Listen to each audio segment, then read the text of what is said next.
Pick up the blitz. Flag is thrown. There's your first down and a lot more for Demaryius Thomas. Swing and a shot by Freeman. Deep into the night. Back-to-back homers for the Braves. Blake Griffin will turn. Shoot a free throw in. Foul. They go. They cut the big land. They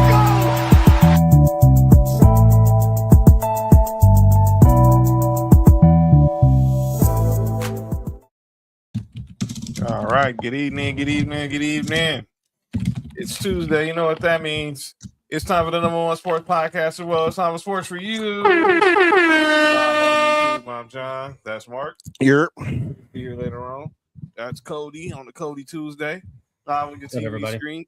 What's going on? Live on your TV screens, on your laptops, on your desktops, on YouTube and X. So hit that subscribe button for Sports for You podcast on YouTube. Townhouse Media on YouTube, Culture Clash Network, and Ballers and Breeze on YouTube. What up, Noodle? We make sure you follow us. Make sure you following us on X, Instagram, and TikTok at Sports View Podcast at Ballers and Briefs. Lots to talk about tonight. Obviously, mainly with the NBA Finals. We're gonna get into that. Some NFL stories, a couple of college football stories to discuss that we discussed over the last show. I want to get Cody's thoughts. What up, Sam? If I was next off, what up, Sam? By the way, Sam, happy birthday to Sam. Happy birthday, Sam. Sam, happy birthday, Sam. Weekend, so same day as the Great Prince, you heard? Yeah, so shout out to Sam. Happy birthday to another man. And by the way, happy birthday to my brother Marty McFly. Flyer to you from the Susio Boys. Birthday is today. So congratulations. All right, I see you, Sam. I see you. It's 24-hour cardio. Get it in, man. Whenever you can. So congratulations.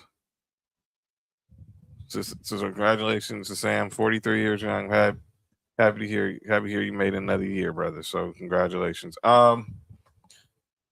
Let's go ahead and start. Let's just go ahead. Obviously, I named tonight's show. Obviously, what was going on, what we experienced the last 24 hours, and that's tonight's show was called Madison Spurs Garden, because last night we thought was supposed to be the Knicks, their first home game in the Garden in 27 years. But just like their last home game, finals game in the Garden 27 years ago, it was about the San Antonio Spurs. What up, Nessa? Hola. Said to my wife at the dinner on my birthday. Your first birthday as a married man. Salute to you, Sam. But this is what we're going to talk about. Not to talk about. We're obviously going to focus on the finals. I can't wait to get Cody's thoughts on this Brendan Sorsby situation. Obviously, we're going to talk about the president showing up, which he shouldn't have. And obviously, we're going to get Cody's thoughts on other NFL stories. We talked about Russell Wilson's retirement and then Nick Saban on Capitol Hill. So, on the college football side. What up, Miles? Miles said, yeah, go Spurs. What up, JoJo? Hey, JoJo. So, yeah, let's just go ahead and get into it. Last night, Spurs went ahead and got the job done last night, winning game 3 of the NBA Finals, 115-111. Victor Wembanyama, 32 points, 8 rebounds, 6 assists, 2 steals, and 3 blocks. He made some he became the second youngest player to have a 35-5 game in the finals. Of course, the youngest was Urban Magic Johnson. Now it's him. But before Wemby, it was the late great Kobe Bean Bryant. So, but this game obviously had it all. There was a lot of physicality, a lot of aggressiveness, but the Spurs, they did get the job done, and they are now back in the series, down 2-1 to the Knicks. Game 4 tomorrow. The game 5 will be Saturday back in San Antonio. Let's just go ahead and get into it. Mark, you was watching the game last night. All right, Cody, I assume you watched some of it last night, but go ahead, Mark. What happened last night? What did you see from this game last night? Jalen Brunson. I don't want to put everything on Jalen Brunson, but What got the Knicks rolling so far is running the offense through Cat. Mhm. I've seen a couple of times where Jalen Brunson called off Cat, like waved off Cat, and I think that kind of derailed them from what they've been doing to get them to this point. And then I think Stephen Castle made some big threes. San Antonio made shots yesterday, man. I think that was the biggest thing. That was a big win. Cody, did you get a chance to check out the game yesterday? I mean, of course, I was riding the hot seat at first, thinking I was gonna make money, and then I ended up shitting the bed last night because of Landry Shamet just didn't Shamet, however the fuck you say, was Landry shitbag that like literally didn't 3 points ain't gonna do it for me. So yeah, but man, it's really to me like like Mark said, Brunson. I want to say that dude. I don't know, man. I just sometimes I feel like he wants to be the super duper guy, like number one. That I don't know, man. I guess maybe just I have like PTSD from his time in Dallas, which he wasn't a number one there because he was behind Luka. And I just don't know if he's the guy. I don't know. And like the fact that Mark said, like they were running it through Cat, and Cat only had what, fucking 11 points, right? Like 11 points. That's not gonna win you ball games. When literally the guy that's been cooking people the first 2 games isn't doing anything, and then you have this big alien motherfucker right here. Like, I don't know, dude. Sometimes I'm watching him play, and I'm like, Wemby just looks like. Do y'all remember the superhero Elastaman? Like he just like his arms just like feel like they're stretching, and then like his effortless blocks, dude. Like sometimes like blocks I just feel like are just effortless for him. It's like he's playing fucking volleyball. I don't know. It's just I think I feel like the moment was too big for the Knicks. Like it was too big for them that first game in Madison Square Garden for the finals. There was so much going on. Trump was there. All the big name actors were there. Like I saw Larry Johnson in the crowd. You know what I mean? Like shout out to Larry Johnson. God, it makes me feel old because he looks old as shit. Yeah, but like they have Celebrity Row and they got Knicks Row in the Garden. So I don't know, man. I don't know. I felt like that the Knicks was too big of a moment for them.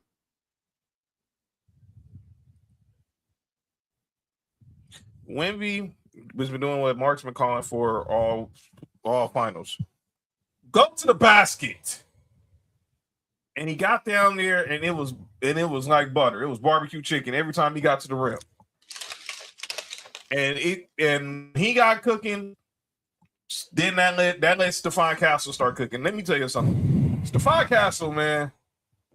Everybody was just wondering when the Spurs gonna be ready for the New York Knicks in Madison Square Garden and ready for that Madison Square Garden crowd.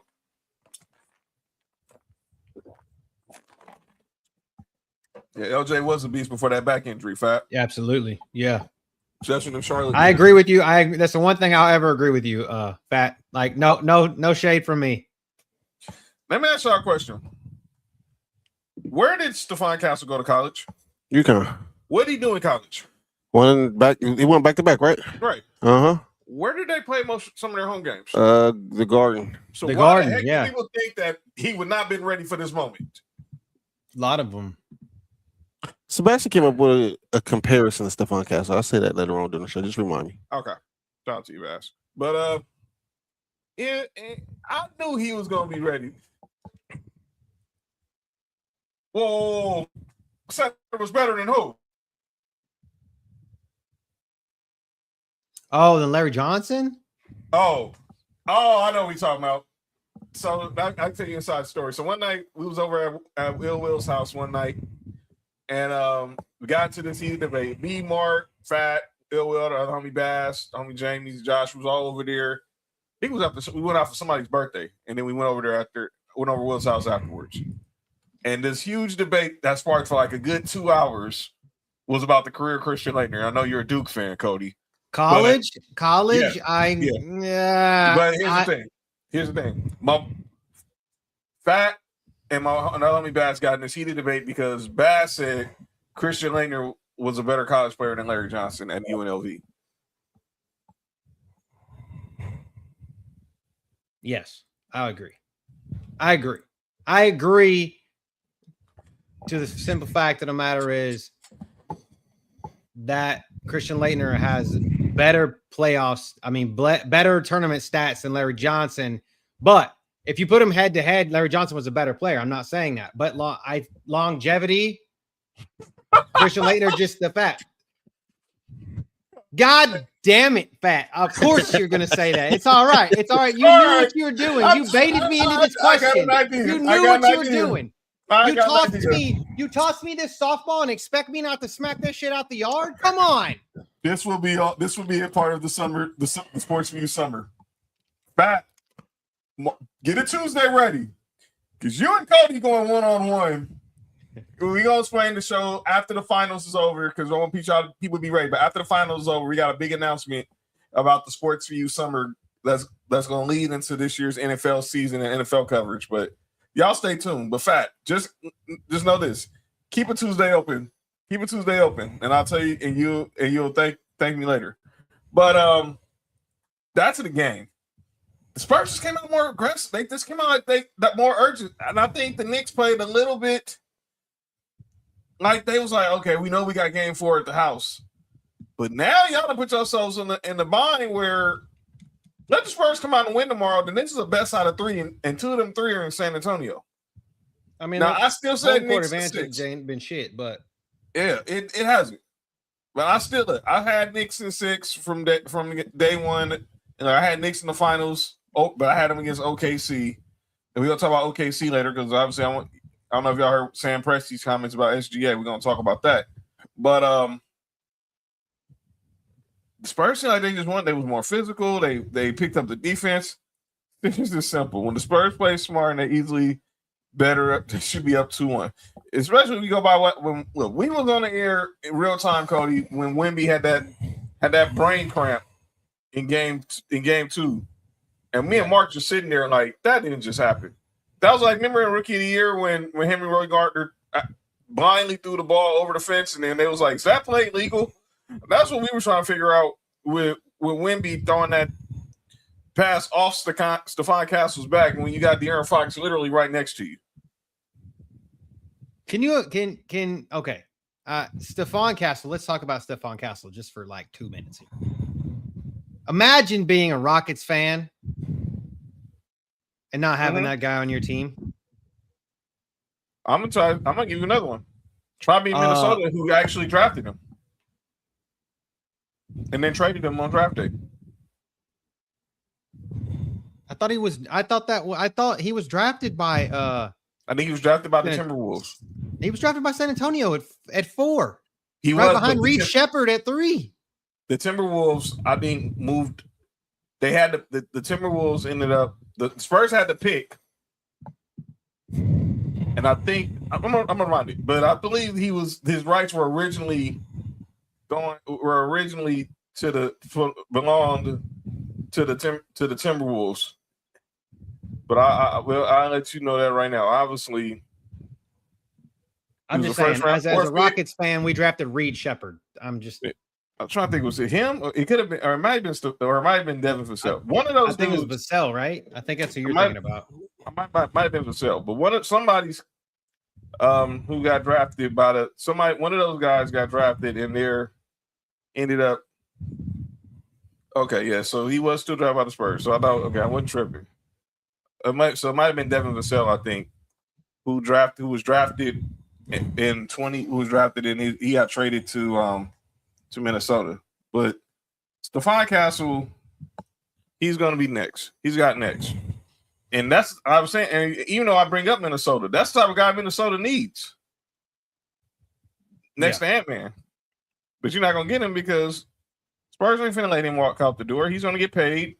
And if they build the dynasty like we're all expecting, him and Wemby and this core of guys are not going anywhere. Him, Wemby, Dylan Harper, Vassell. De'Aaron Fox is the old guy on this team. Let that sink in. Yeah, that's outside of Harrison Barnes, the old guy on this team is De'Aaron Fox. I just seen the interesting stat. It said Jalen Brunson has as many turnovers. Yes, as assists, and he has 82 points on 81 shots. Yes, that's horrible. He's not having a good series. And that's what I'm saying. Like, I just felt like that. That's what I was trying to say. Like, I feel like Jalen Brunson is just, I don't know. Like I said, I just saw the guy that played in Dallas, and that's just what I see. Maybe that's not wrong. But that's what I think, and that was the point I think Becky Hammond was trying to get to, and even Draymond was trying to basically, he was trying to also explain about. That's why we've only seen in the 80 years of the NBA, we've only seen two teams led by small guards lead their franchises to the NBA championships, and that's been Isaiah Thomas and Steph Curry. We haven't seen that many of. We ain't seen that many in this modern era. So I think that's where people need to understand where Becky Hammond was coming from. She's going off. They're not even in the same stratosphere as those two. So at all. So and then Karl Anthony Towns. Look, we've been saying like Nick said Karl Anthony Towns will be Finals MVP.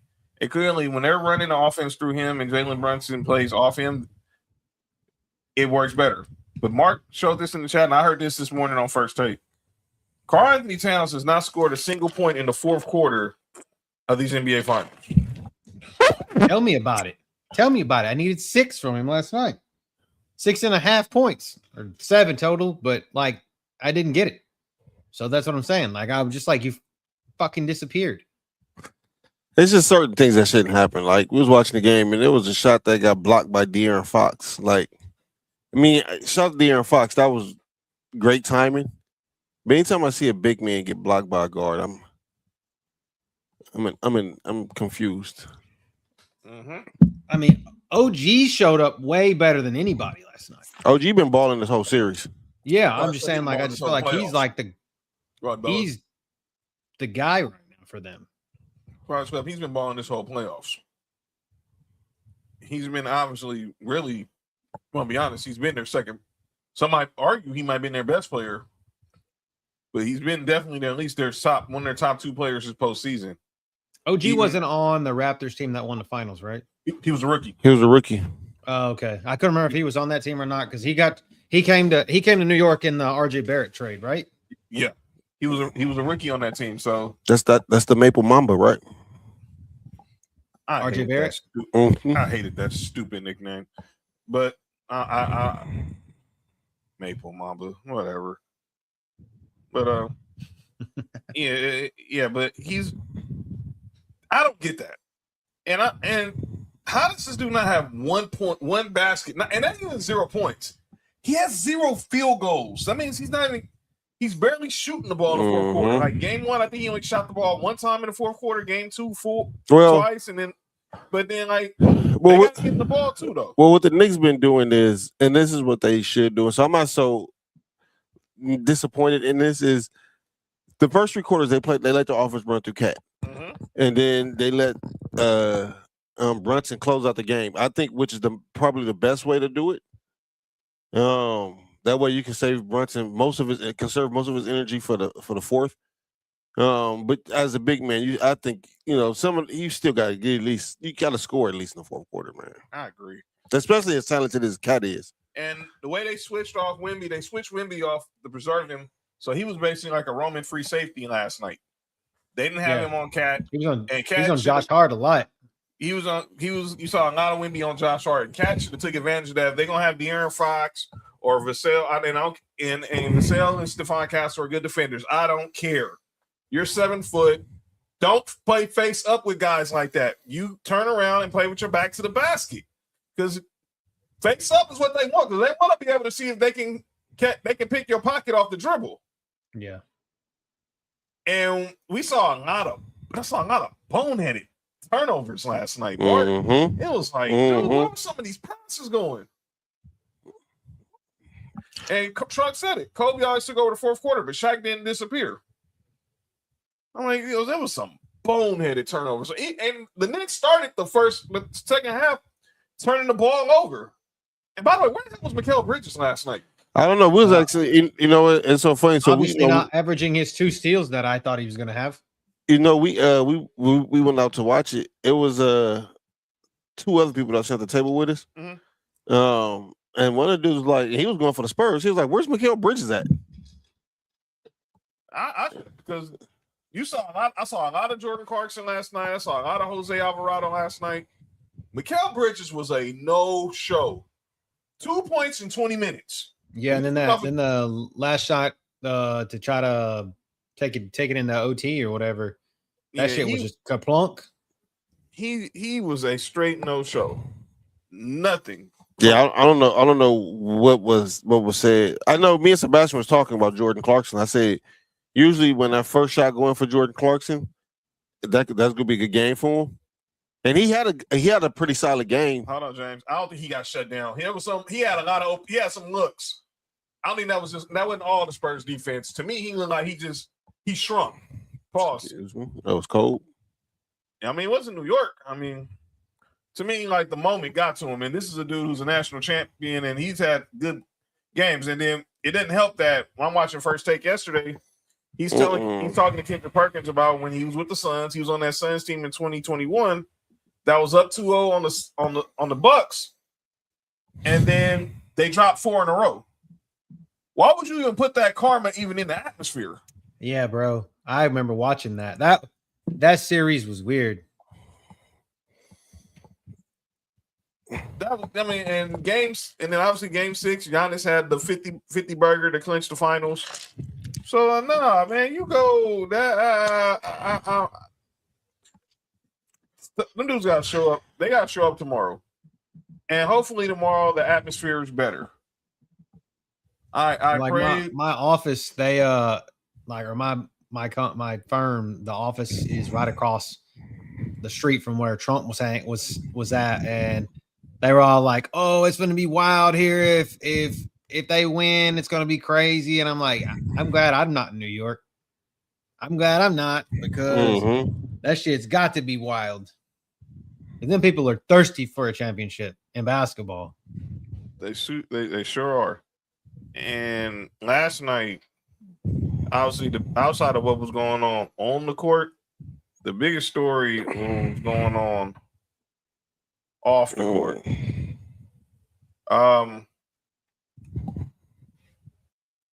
And that was with obviously what everyone's been talking about with the Knicks in the finals has been these watch parties outside the Garden. And last night, we didn't get those. We did not get no watch parties outside the Garden last night. We'll get to that in a second. Shout out to Bron. But no watch parties outside the Garden last night. They moved them over to a local park where they could only hold 5,000 people. And obviously this was all because of the attendance of the president of the United States. So yeah, last night, we'll find the picture. Was that? Oh, before I get to Trump, this play right here with Wemby and what did y'all think of that? That play with Wemby and with Wemby just blatantly shoved Jalen Brunson. If the refs didn't see that, they shouldn't have seen a lot of calls. That's blatant in the middle. I know it's off ball. We were talking about that last night. I know it's off ball. The referees is focusing on the ball, but you also have referees to focus on everything else too. Yeah. You have to see that, man. And it wasn't a flop. It wasn't none of that. Like, I see what Stephon Marbury said, and I'm not sure I agree with a lot of things Stephon Marbury says and does. Mm-hmm. I know what he was trying to say, but I agree 100%. But who's going to be that guy? It don't matter who it is.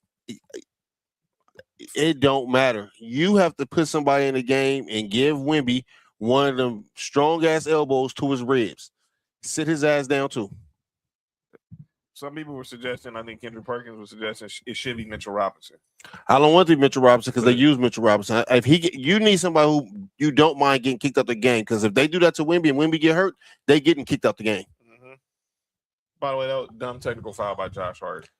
I understand that you didn't like it was a little bit of a foul, but you never owned a pair of Starberries. No, I never in my life. No, never in my life. Trunks. Never owned the Starberries. Even when he was with N1, I didn't have the pair of Stephon Marbury's. Dope basketball player, but and obviously he got game was loosely about his life. So, and I didn't agree with what he said that he shouldn't have to audition. Yep. Like, come on, bro. We talked about that in the group chat. Like, dude, chill. I just remember the game. I remember the game he was on the front of NBA Ballers. Video game. I don't remember that game. No, it wasn't a flop. It wasn't a flop. It wasn't a flop, Bella. That was like a bitch get out of my way thing. Yeah, pretty well. Yeah. That was a purity shove. That was move, man. We said Charger. Yeah. That was move, man. Just watch out, man. Yeah. So I don't agree with. That should have been. And John, I put in the group chat. Both of y'all probably. I don't know if y'all seen the chat. Thank you. That flagrant that they called on Jalen Brunson. That was. All right, man. The same thing happened for Josh Hart, but Josh Hart didn't fall, and they didn't call a foul on. It was the same exact play when Josh Hart shot it. The rest, look, I'm not, and we'll get into what Mike Brown said, but that's chess. But let's be clear, I've been in that position before on the bottom. Nessa, relax. Wait, is that what happened in Vegas? Oh no! Whatever happened in Vegas stays in Vegas. Yo, you good? I didn't say nothing about nobody's name. I just said whatever happens in Vegas. You good? I didn't say. Listen. Whatever happens in Vegas stays in Vegas, and whoever put the cup to the door. All right. Shout out to the cuck. Like I said, was it a pack of cigarettes or a booty tang action? Water top. That's all I say. That's the name. All right. Bella, relax. Bella's wild. That's a guy. That's a Bella that is hilarious, Bella. Yo, Bella's wild, dude. Y'all know how much jokes are inside that one joke. All right, but last night everyone felt the spirit of the Garden didn't feel the same, and look, we had all the celebrities there. Relax, JoJo. You saw Jeter, you saw Eli, you saw Ben Stiller, Tracy Morgan, Tina Fey, Chamalamala. Timothy Chalamet. Is that the dude I don't like? No, that's M. Night Shyamalan Ding Dong. Yeah. Him and Jordan Peele the same Timothy person. Chalamet. Timothy Chalamet. I said Stiller. Obviously, Mariska Hargitay. Who? Fucking Spike Lee, dude. I just want. If I was a ref, I'd want to bitch slap him. Benson? Yes. Oh yeah, fuck with her. Yeah. What's her name? Mariska Hargitay. Yeah, fuck with her. She dope. Yeah. Oh wait, I can't believe that show's been like 40 years, dude. But I'm Terry. Law and Order. Yeah, Mariska Hargitay and bald dude, other dude, the bald dude, he was over there with her, her partner. Not Ice-T, but the white dude. I saw, Bobby from the Sopranos were in the building. Fat Joe was there. Khaled. Let me say this to DJ Khaled. You all sit courtside, stay off the damn phone. I'm sorry. He was on his dean. And is Khaled got the? Is he hanging out with Karl Malone? Why you got a young girlfriend? No, you good? People think that Khaled was using the spray on the head. Excuse me? Maybe. He spraying some girl head? Oh, spray on. That's a violent head. Yo, you good? The Housens were out. Yeah, Chris Maloney, he was there last night. Yeah, Dan Housen was in the. By the way, Dan Housen was in the booth with McAfee and the boys last night. Yep. Cardi B and Cardi B's performed at Cardi D's. That might be Cardi D. Cardi D's. Barkley's wild for that. Yeah. Cardi D's is crazy. I couldn't be on that show because I would have mentioned the areolas. And then that was it. That's all I can think of. Obviously Fat Joe was there. But yeah, that was a lot of stars. And then obviously the Knicks row was Patrick Ewing. Hey, this is the Knights' fourth time going to the finals or third? Third. So in 9 years. Yeah. Third, 9 years, huh? Yeah, it's third time. They've only been in the league 9 years. They've already been to three. They have been to three of them. Already been to three. Mm-hmm. They are the fucking evil empire. Shout out to the Vegas Knights. I don't do shit about hockey until playoff time. The Knights are winning me money. So I said Knicks row was Patrick Ewing, J.R. Smith, Tim Thomas. We saw Larry Johnson, Spreewell, Marbury last night, Iman Shumpert. Rob said Barkley living that uncountable life. Must be great. All right, so well, Barkley don't like Cardi B. Never mind.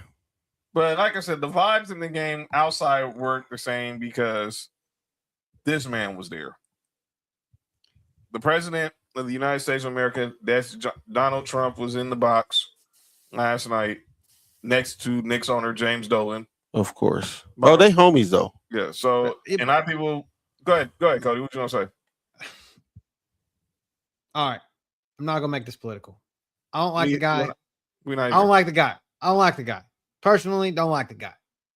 But we can act like we know he's an asshole, but we can't act like he's not a sports fan.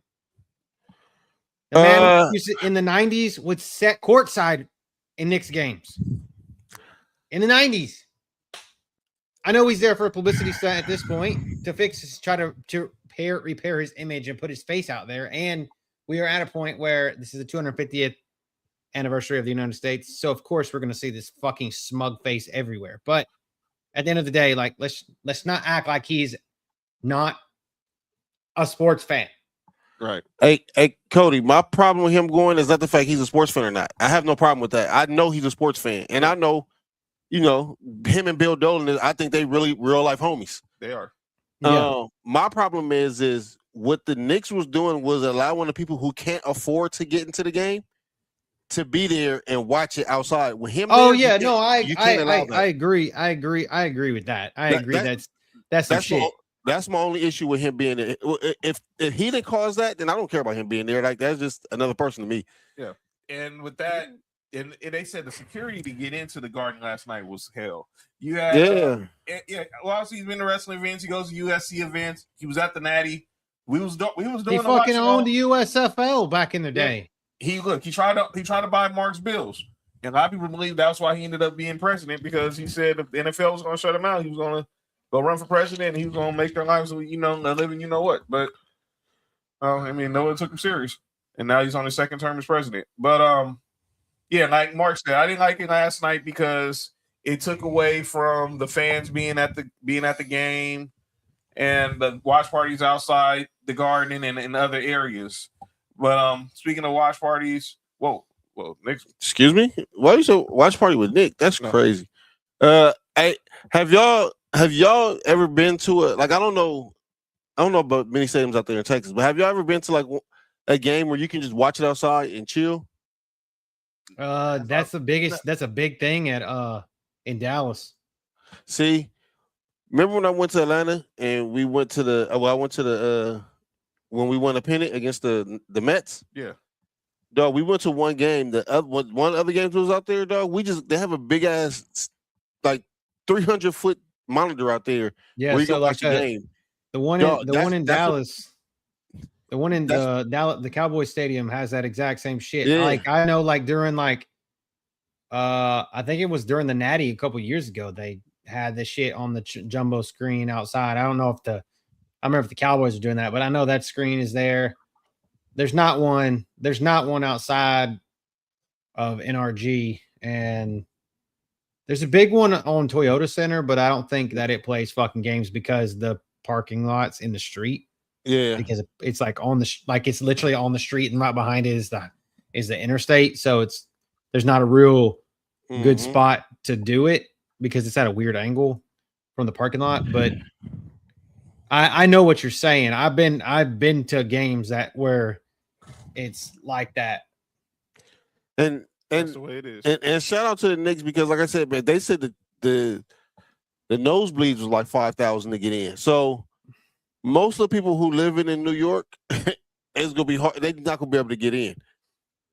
You making it it's a friendly environment to go there and still be there, get that same energy.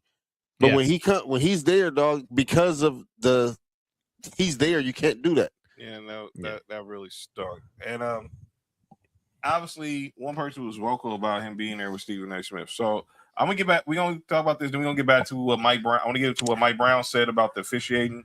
And John, I know he's about to play it, but I agree with Stephen A. Smith, one of the other people I don't agree with often. I agree with what he said. He said it's not about because it's Trump. He said it could have been Obama, it could have been Biden, it could have been Clinton, it could have been Kennedy, it could have been anybody. When you the president, dog, you know what. Yeah. Look, and I'm gonna tell you, and that's a good contest. Nancy and JoJo and Trey was in the comments. He contested this. Yeah, because y'all the president. You the president, right? Well, I'm not a client. I'm also the president. But when we were in Vegas for WrestleMania, that Thursday I got there that early Thursday morning, like around midnight. But Nessa and JoJo got there that Wednesday. And that Thursday, we went to WWE World. That's where I met Danhausen and stuff. We was on our way down near the convention center. And Trail was on the flight here. Our homeboy Keith, he was on the flight here. And they were stuck on the tarmac because 4547 was in Vegas where we were at. And our Uber driver, who we had for the weekend, she was telling us a lot of traffic on the 15 got backed up because of him. She was throwing it back on the 15? No, relax. Oh. A lot of traffic was held. There was a lot of traffic held up because he was, he was in Vegas. This is like that Thursday before WrestleMania. So yeah, we know when he comes here. I noticed with my daughter's mother, she worked in Beverly Hills. Yeah, shout out to our Uber driver. She was dope. I hope she got that money too.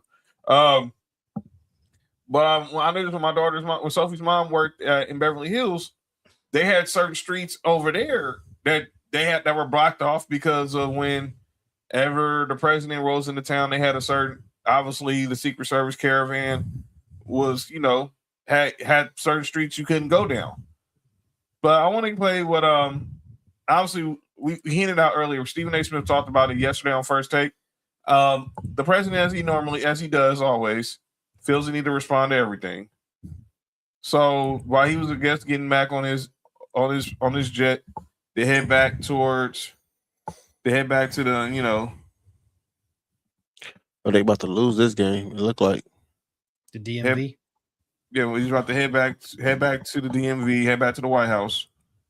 I want to play you his response to what Stephen A. Smith said about him showing up to the game and pretty much thinking his appearance might have been the reason why the Knicks might have lost. It was, I think, mostly cheers. It was loud and it was very enthusiastic. He was loud and enthusiastic. What the fuck? Where'd Trump come from? The Knicks lost the game. How do you respond to that? I think he's a nice guy. I think he's a nice guy. But you need a certain aptitude to run for president. You need a You're fake news. Fake news. I don't think he does, actually. All right. Press pause. Just press pause. I think mostly Just press pause. Just press pause. I got two things to say. It's just incredibly incredible. Listen. I'm sorry. Listen, did he say you need to have a high IQ to run for president? Yeah. He ran for president, right? Yeah. Okay. Just making sure. So Stephen A. saw that this morning, and in true Stephen A. fashion, he responded to the president and with a personal public service announcement. And here it is. Good morning, ladies and gentlemen. How you doing? Oh my God.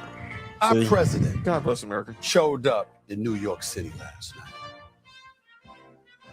And needless to say, what I feared would happen ended up happening. The New York Knicks lost. And obviously, I'm blaming him. Why am I blaming him, ladies and gentlemen? It's very, very simple.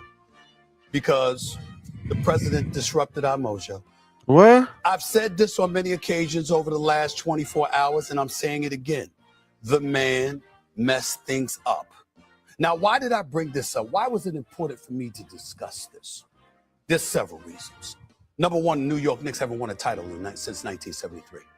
At that time, our president was 26 years of age. He was not a toddler. He was not a child. He was there. He was there in 70 when Willis Reed walked through the tunnel. He was there in 1973 when Walt Clyde Frazier dropped 30 plus in a Game 7. He knows over the last 53 years, we haven't had a moment to celebrate since that period in time. And he knows how miserable New York fans have been. Why? Because he's a Queens native. He's from this area. He knows exactly what New Yorkers have been through, and he didn't care. Why would I bring up the importance of him not caring? Because, ladies and gentlemen, in case you didn't know, 3,578,599 people in the state of New York voted for this man. That equated to 43.3%.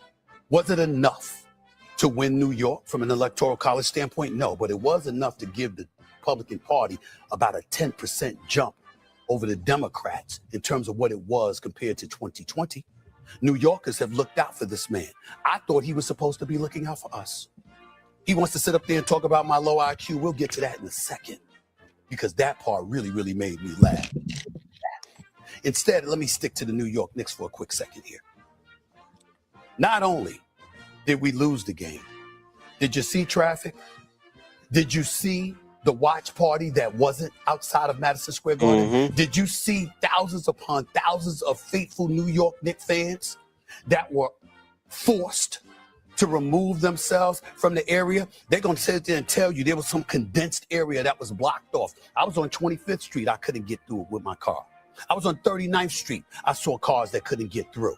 From 6th Avenue to 9th Avenue, you had people complaining about how hectic it was because this barricade, this blockage, this wall that was being built by folks for the garden because of the climate that existed. Somehow, some way, it was there to protect him. And guess what he was doing during the game, ladies and gentlemen? Go online, look at the videos. I'm not going to accuse him of snoring because I wasn't in earshot. But the brother wasn't awake. He wasn't awake.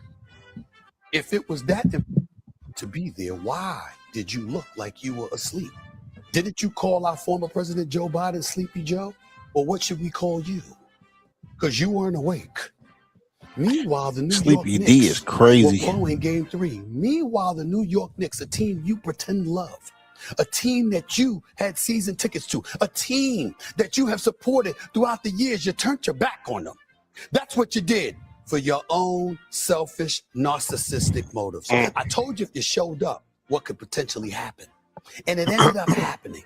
And now the New York Knicks have to go back to San Antonio. Why? For Game 5. Why? Because you got in the way for your own selfish motives.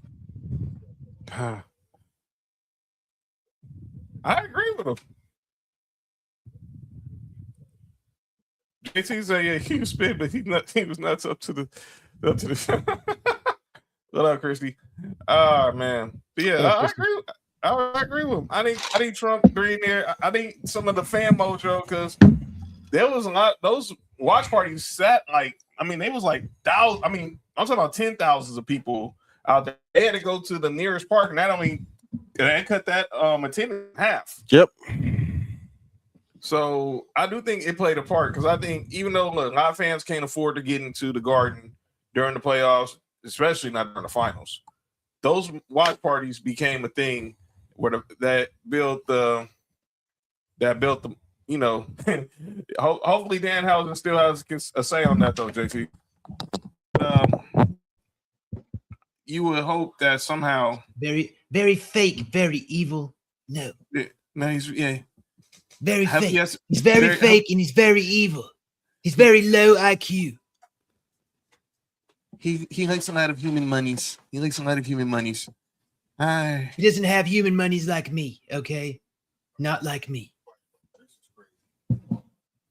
We both wear makeup, face paint, but mine's better. Okay? That's funny.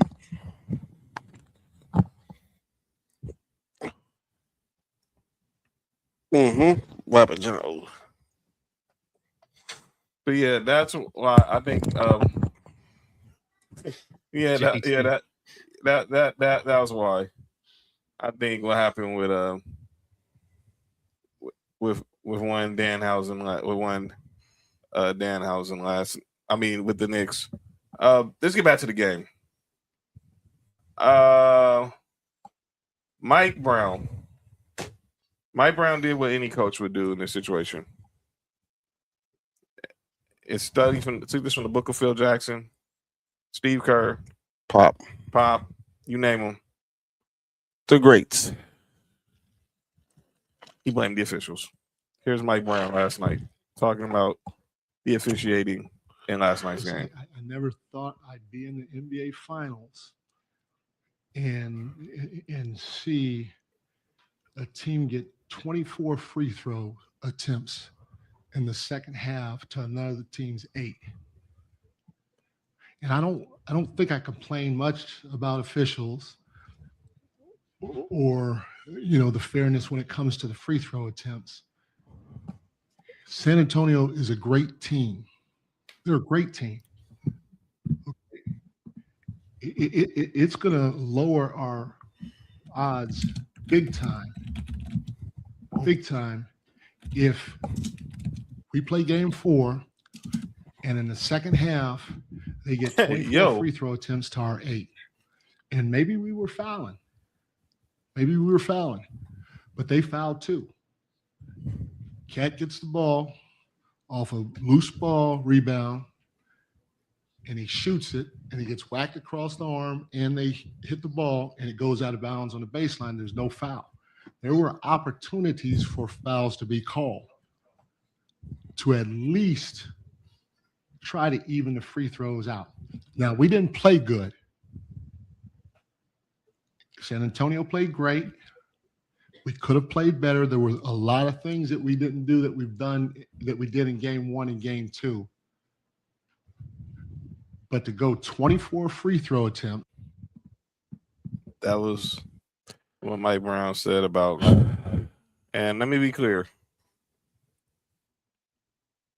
He's not using that as an excuse, but obviously he's picking up checks. And I saw Shaq and everybody was criticizing him, saying why, like you're a champion, you can't complain about officials. And Shaq was like, well, I went to Phil Jackson one time, said I wasn't getting calls, and they said Phil Jackson would put his hand on his shoulder and said champions don't complain about calls. But what the heck did Phil Jackson do right after the press conference? Right after that, listen, man. Whether it was with Shaq, Jordan, Kobe, I don't care. Coaches do this all the time. So cut the crap. People want to like.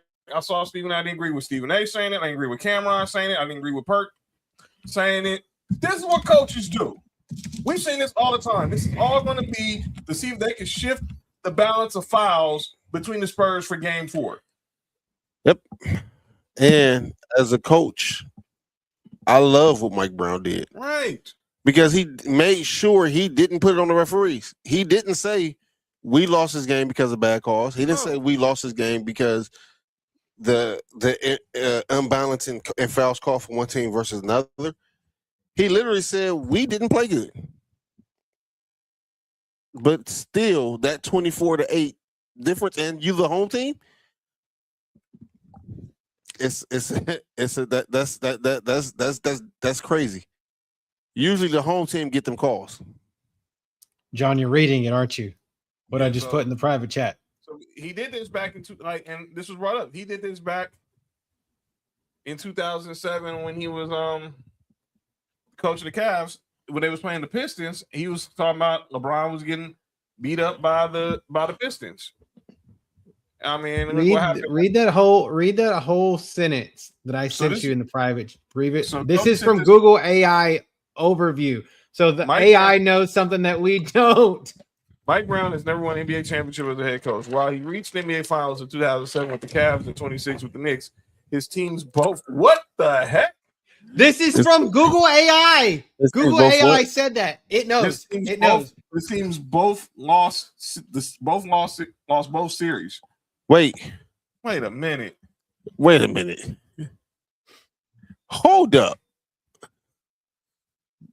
That's per Google AI. Yo, the script is in. Hey, if San Antonio win game 4, I just forgot. And Mike Brown won a series as a head coach. And he's won like 4 championships as an assistant. But but I was like, all right. And then that's what Google AI spits out. Jesus. They in Boyle Heights. Dang. Yeah. So you heard it here first. Google AI says that the Knicks are going to lose, or that they've already lost. So maybe in another time zone, I mean, in another universe, they've lost already. It's crazy. That's crazy. Let's go to some other NBA stories while we here.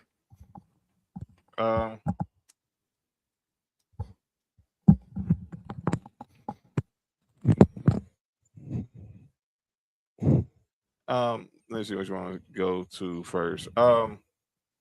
Giannis. So Brian Windhorst, he is saying, yes, JT. Yeah, he is saying that he's hearing that that Giannis wants to be a member of the Miami Heat.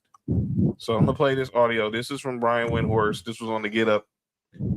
This was on the that Get Up. That ain't no iPhone, Christy. No. He's still with that green bubble shit.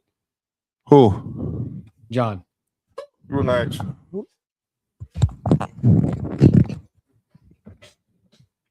Oh, Angel Reese went crazy tonight. Oh, yeah, we gotta talk about that. Hi, moms. Here we go. Yeah. So what would the Heat send to Milwaukee? I'm about to tell you right now. Here's what Wendy had to say. Did he say that on McAfee today? No. Because he was on there.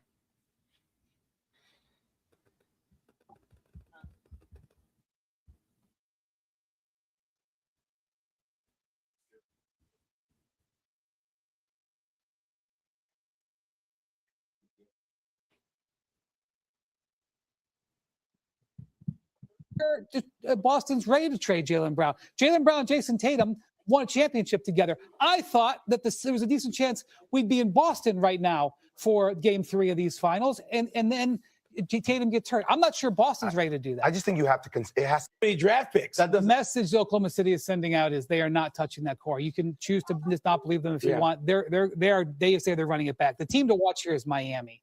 Miami would say to what I just said, they go, well, we got Tyler Hero, who is a young player who's been an all-star. We got draft picks, including the 13th pick in this draft. We can give you a pretty good lottery pick in this draft. And Giannis, I think, wants to be in Miami. There's more check marks on Miami. Also, I'm not sure Boston's ready to trade Jaylen Brown. Jaylen Brown and Jason Tatum have won a championship together. I thought that there was a decent chance we'd be in Boston right now for game 3 of these finals, and then Tatum gets hurt. I'm not sure Boston's ready to do that. I just think you have to. It has to be draft picks. The message Oklahoma City is sending out is they are not touching that core. You can choose to just not believe them if you want. They say they're running it back. The team to watch here is Miami. Miami would say to what I just said, they go, well, we got Tyler Hero, who is a young player who's been an all-star. We got draft picks, including the 13th pick in this draft. We can give you a pretty good lottery pick in this draft. And Giannis, I think, wants to be in Miami. There's more check marks on Miami. Also, I'm not sure Boston's ready to trade Jaylen Brown. Jaylen Brown and Jason Tatum have won a championship together. I thought that there was a decent chance we'd be in Boston right now for game 3 of these finals, and then Tatum gets hurt. I'm not sure Boston's ready to do that. I just think you have to. It has to be draft picks. The message I saw that same thing, sending out is they are not touching that core. You can choose to just not. All right, so that's Windhorst. And joining the show now, the one and only Nick Reeves in the building. Nick Reeves, what up? Now, what it do? All right. So, what did y'all make of that? What Windhorst was saying about Giannis wants to be a member of the Heat. No, in the leg. It makes too much sense. I do. Pretty much. Nick, what up with it? Him and Bam? But I would think in order to get Giannis, you would have to give up Bam, right? Yeah, but it He just said Tyler Hero and picks. It sounds like I'm gonna play it again. This is Brian Windhorst. What he said. We heard it like 5 times. John. But But that's what he said. That's what he said. Because I think the Heat don't want no. I think the Bucks don't want no huge contracts on their books, and they know if they get banned. Nick Frozen, the greatest pitcher of all time. Can someone screen capture that? Wait, what happened? Dominicano. Oh, you froze at the greatest like album cover picture ever. Oh shit. That's fucking funny. Dominicano. Me no black. What up, picture it? It's I don't know what Giannis wants to do. I mean, like Jay Williams was the first person that suggested the Jaylen Brown situation, but it's all about if Boston wants to trade Jaylen Brown and if Jaylen Brown really wants out. He's saying he don't want out. So and Giannis is saying he wants to go to a team that has a legacy and this and that. I don't think we won't know what Giannis wants to do until it's done. Pretty much. I guess too. Yeah, I don't know what Giannis want to do, but I'm with Mark. Whenever it happens, it happens. You know, we've seen all this. We want to go somewhere where this and that happens, and then you see guys go to New York Knicks instead of going to Miami. Yeah, you feel what I'm saying? Yeah, so because Dame was supposed to be in Miami. Yep. Yeah, but you know how that goes. But I get it. I get it. They said Tyler Hero on picks. I just don't think that should be. That's not enough. That's not enough at all. That's not enough at all. I like. You got to give up Bam, bro. You got to add Bam to that. Yeah. Bam's but like fuck that. I don't want to leave Miami to go play in a shitty ass market like Milwaukee. Yeah. Shout out to our listeners and watchers in Milwaukee, but we talking about y'all franchise, not your city. Yeah, not your city. Actually, I plan on going out to Wisconsin within the next couple of years. I got to go to a Packers game before I get up out of here. I heard I got some thick. Go ahead. Good. Excuse me? Huh? What'd you just say? I said they got some thick. The snow. I guess it's thick snow out there. The snow is thick out there, right? The snow is thick out there. Yeah. And cheese. And the cheese. Yeah. Yeah. And cakes. Jesus. Are you all right? I told you my homie used to play for the Packers. That sounds crazy. And what you saying is not wrong. Anyway, go ahead, John. All right. Shout out to Napoleon. Okay, 2 more NBA. No. We're not shouting Napoleon. It's not him. That was my cousin who Napoleon kept taking spots from. My bad, wrong person. Oh, that's your boy that said the thing about. Oh yeah, we talk about that later. Yeah. We'll talk about that later. We can talk about that on screen. When I talk about congratulate LeBron James, LeBron, they announced the time announced is 100 most influential people in sports, and LeBron James graced the cover, best athlete of the century. See some of the names on the list. As he should. Roger Goodell, Lionel Messi, Hillary Knight, Bill Simmons, Moore. Roger Goodell. This is not athletes; it's people in sports. Wait, go back. Go back to the cover. Well, I'm looking at what that cover said. What that cover just said? Hold on, I'll get to it right now. But the cover says athlete of the century. Athlete of the century. All right. So it said athletes. All right. So it's not just athletes. No, it's just, he's the most influential people in sports. Oh, okay. Ooh. That was about Toyota. Who? Huh? He's about to buy a Toyota. So here's I'm about to get one. So new Avalon. So here's something I'm just gonna go over a few of these and we'll go to the. He's from who? Topic. John. Relax. Lionel Messi. You got the icons category. You got Messi, Goodell, Yannick Sinner, Otani, Asia Wilson. Obviously LeBron, but outside of LeBron, fucking Lando Norris, that's wild. Oh wow, he's so young. What you think of when you think of the influential? Who's on this list outside of LeBron? Would you say is Hillary Phil's daughter? No. Oh, you all right? I don't think she's Phil Knight's daughter. Oh. No, Hillary Knight played for. She was on the U.S. women's hockey team. She can still be like, excuse me. This dude is wild. You had Titans. You had Trinity Rodman. I was Wemby. Rory. Ain't that the dude from Roy McIlroy? Not from Joe Budden's podcast. Aaron Judge, Amanda Serrano, Chris Ronaldo. What Victor Wembanyama doing on there?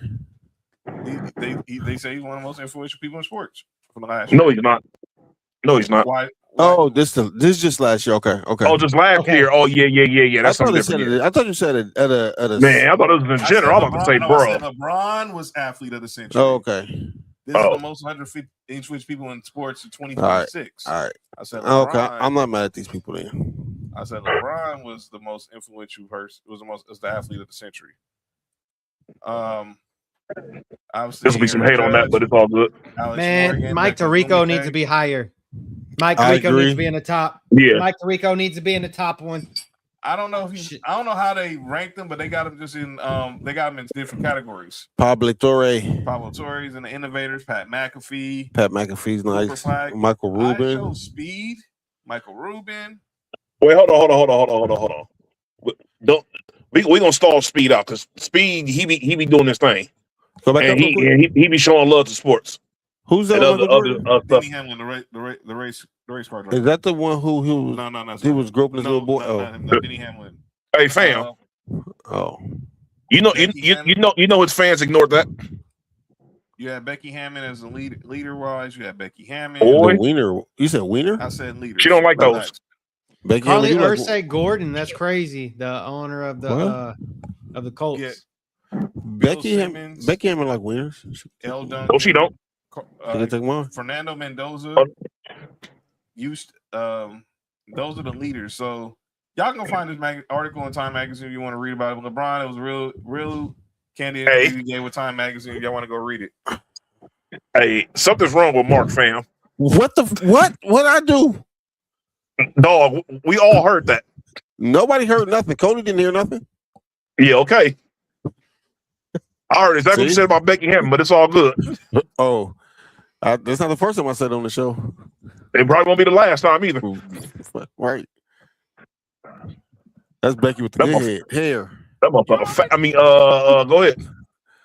Who said Becky with the good head? You did. That's not what Beyonce said. She said Becky with the good hair. Oh. Why would she say that? Because she probably get better head than Beyonce. Yeah. Yes. A little bit. Be the one be talking about Becky with the good. Nah, Becky, go. All right, come on, John. Go ahead. All right, so Sam Presti, GM. Cody want to have nothing to do with that conversation. So we just got listen. I just want y'all to know something. When y'all see Cody's face, that let you know when it's time to move on. Sam Presti is he had his exit interview finally, and here's where he had to say about a lot of the criticism that SGA gets. Yeah, Cody was looking like, I did not want to be a part. Yeah, I'm not falling into that fucking trap. I'm not like Charles Barkley. I'm not uncancelable. Bam. Hey, Charles Barkley chain came off when he said that. He was tripping. He said the wrong thing though. No, yeah. Wait, no. Go ahead, John.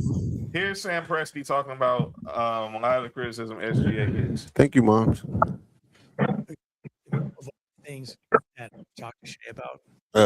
This is actually one I've never talked to him about. He's probably gonna kill me for talking about this. Truthfully, well, first of all, let me just start with the opposing coaches for a second. The post-game press conference has turned into the bully pulpit to create competitive advantage.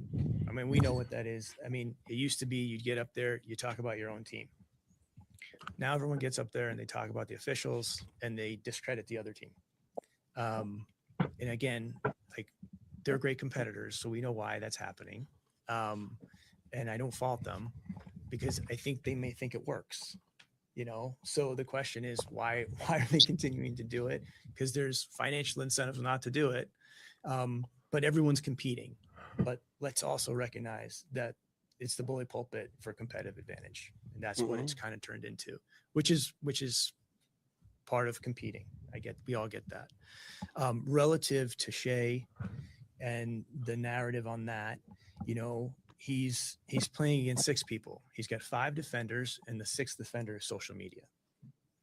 And that's a reality. And he's not going to be the last player that the I love an English muffin decides to target. All right. So that was Sam Presti, GM of the Oklahoma City Thunder, talking about obviously the criticism SGA gets. Wait, what was that last picture, John? No. Oh, no, that we don't talk about that topic. That was the Dog, Rock. that picture was crazy. That was the Rock. We'll talk about that. We're gonna talk about that in a second. But he's saying he's playing against 6 people. Obviously, the 5 defenders, and then obviously social media. Because obviously, look, we talked. Me and Mark talked about it when they got eliminated. Some of the flopping is unnecessary with Shea. But we all know this. Players been selling calls since the beginning of time. There's the fact. And flopping did not start with SGA. And Nick knows this. Or Brian. Nick knows where I'm going. And Nick knows where I'm going with this one. There was a guy on a team a team that's in the finals right now that was very infamous with flopping. I hated him for it. Manu Ginobili. Yep. But this person preceded Manu. But this person preceded Manu. Jordan. No, it wasn't Jordan, but he played in this era. Some people think this guy deserves a statue for his contribution to the Lakers. Vlade? Yes. Don't get the fuck out of here. They think he should get a Vlade deserves a statue just because without him we don't get Kobe. So this is a joke, dude. He's not really. Well, I don't know if it's a joke anymore because Vlade needs a statue in Sacramento for fucking smoking cigars and drinking beer while he's fucking practicing. That started with the Lakers. That started at the Lakers. Nick, Mark will tell you, Vlade was doing that at halftime when he was with the Lakers. He was smoking cigarettes. In the locker room in the Forum for back in the 90s. Hey man, I don't know. The way Dennis Rodman used to be flopping was crazy too, and he was doing that shit in the 80s. So this didn't like I said, this didn't just start. This has been going on for decades. Karl Malone put his floppy in a young one. Ooh. not the floppy disk. That was unnecessary. I'm sorry. That was crazy. I'll do better. Dog. Dog. Saying, Mark. Sometimes when that you was so out of pocket on so many levels. Sometimes like say my heart, then it get harder as you put it in. That's what he did.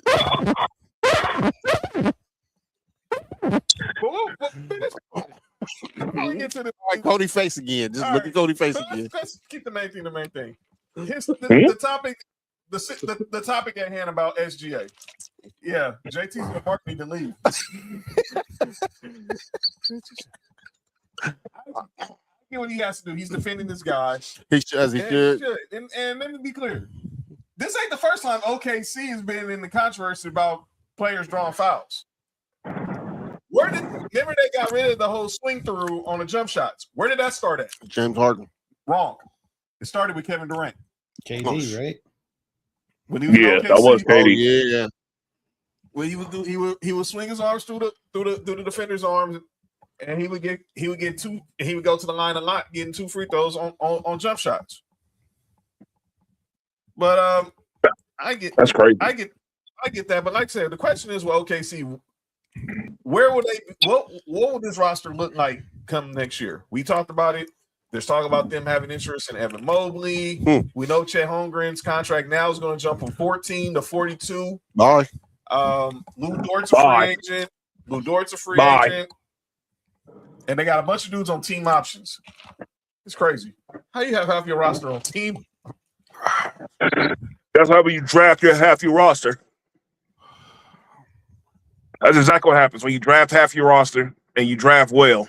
Yep. Sam Presti would have been drafted well even if he didn't got the extra picks. Extra picks just made it easier. He always draft well. Yes. I think Evan Mobley should end up in OKC. Hey, didn't he draft Sabonis? He draft Sabonis, didn't he? He traded for Sabonis. Yeah, because they tried. They went. He was a. Yeah, okay.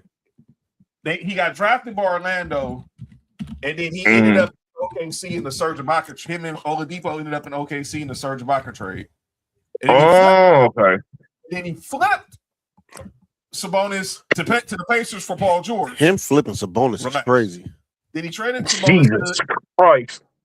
This dude is insane. He traded Oladipo and Sabonis to Indy for Paul George, and then now Sabonis ended up in Sacramento for Tyrese Halliburton.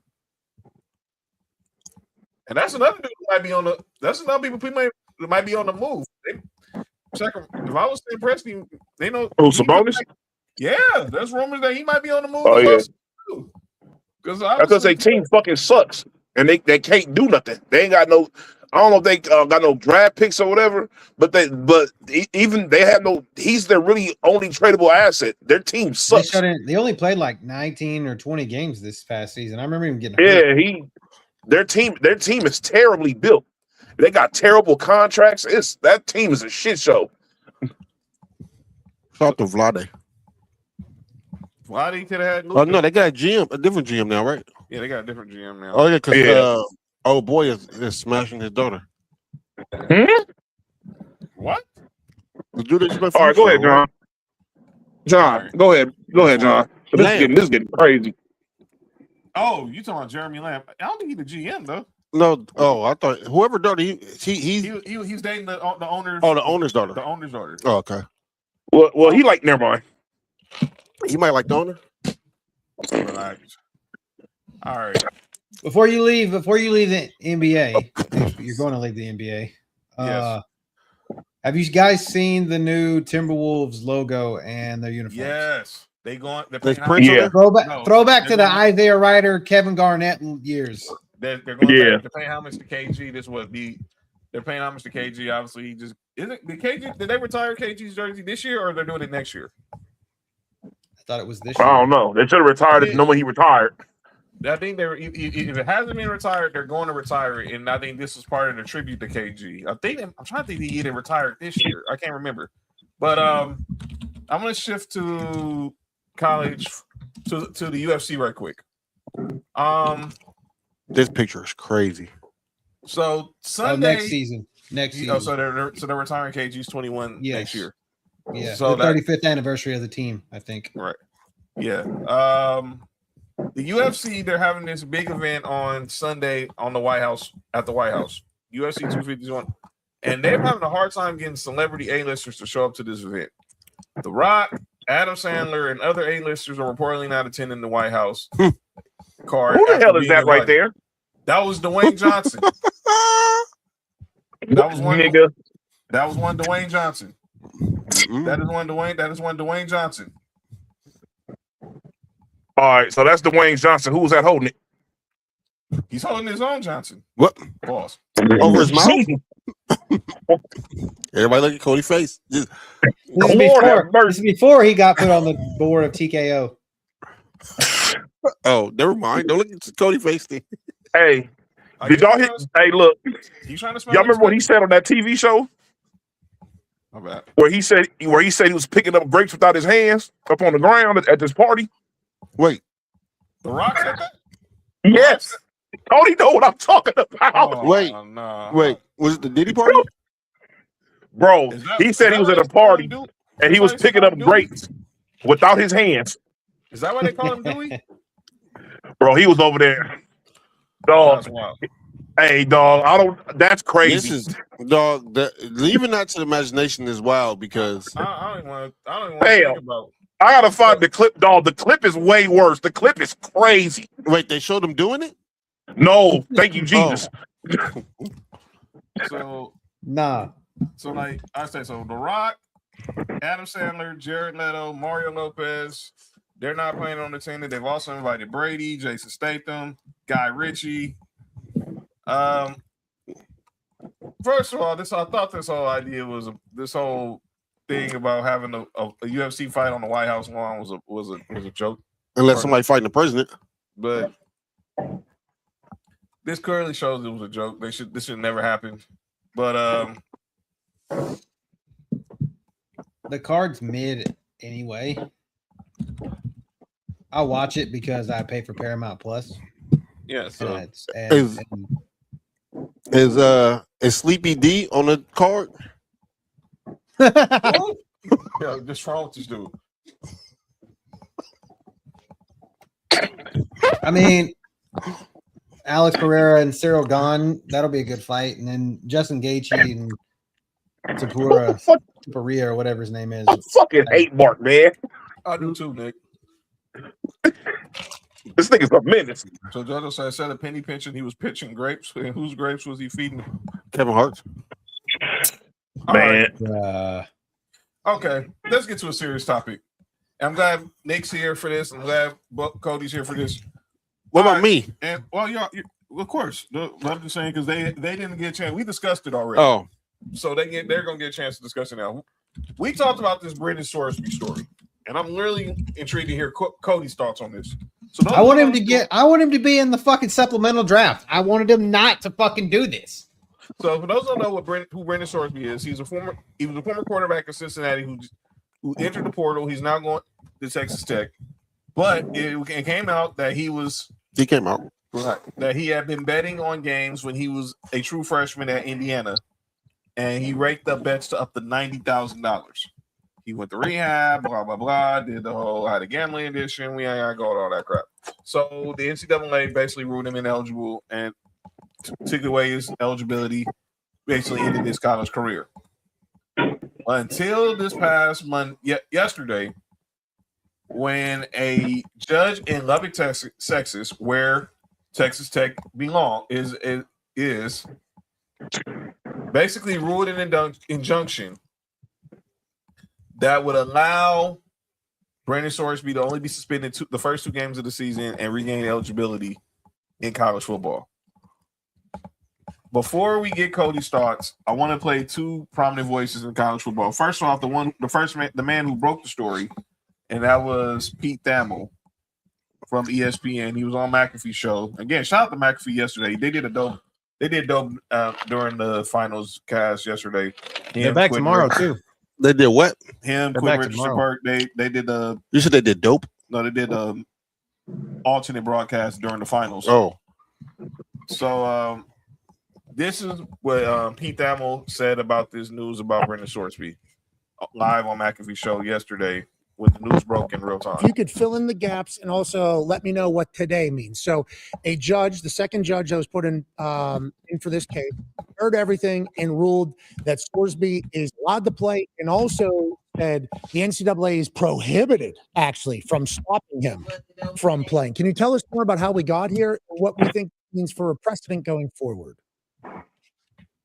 Well, Pat, thanks for having me. This is certainly an unprecedented day in the history of college sports, and I don't want to sound overdramatic here, but gambling has always been a thick red line, and the fact that Brendan Sorsby, who admitted to placing thousands of bets for $90,000, including 40 bets on his own team while he was at Indiana. The fact that he is going to be or has been legally cleared to play college football this season at Texas Tech is simply something that we've never seen before. And it's the latest manifestation of one of the biggest issues in college sports right now, Pat, which is local rulings overruling what the NCAA rules are supposed to be. Yeah, and this one feels the most significant, Pat, because gambling cuts different than a medical red shirt, than an age argument like the Bediako case, for example.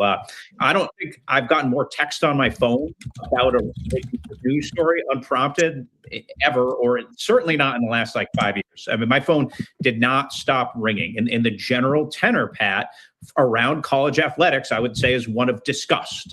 One Big 12 AD texted me today, "We lost our soul today." And look, there was a lot of hyperbolic reaction to this, but gambling had always been I joked it was like the Good Will Hunting thing. You hit a cop, you're going to jail. There were always significant consequences for gambling, and that changed today because of this. Now, Brendan Sorsby's case, argued successfully by Jeffrey Kessler, who is often successful against the NCAA, laid it out very clearly. They laid it out as a mental health case, and they won.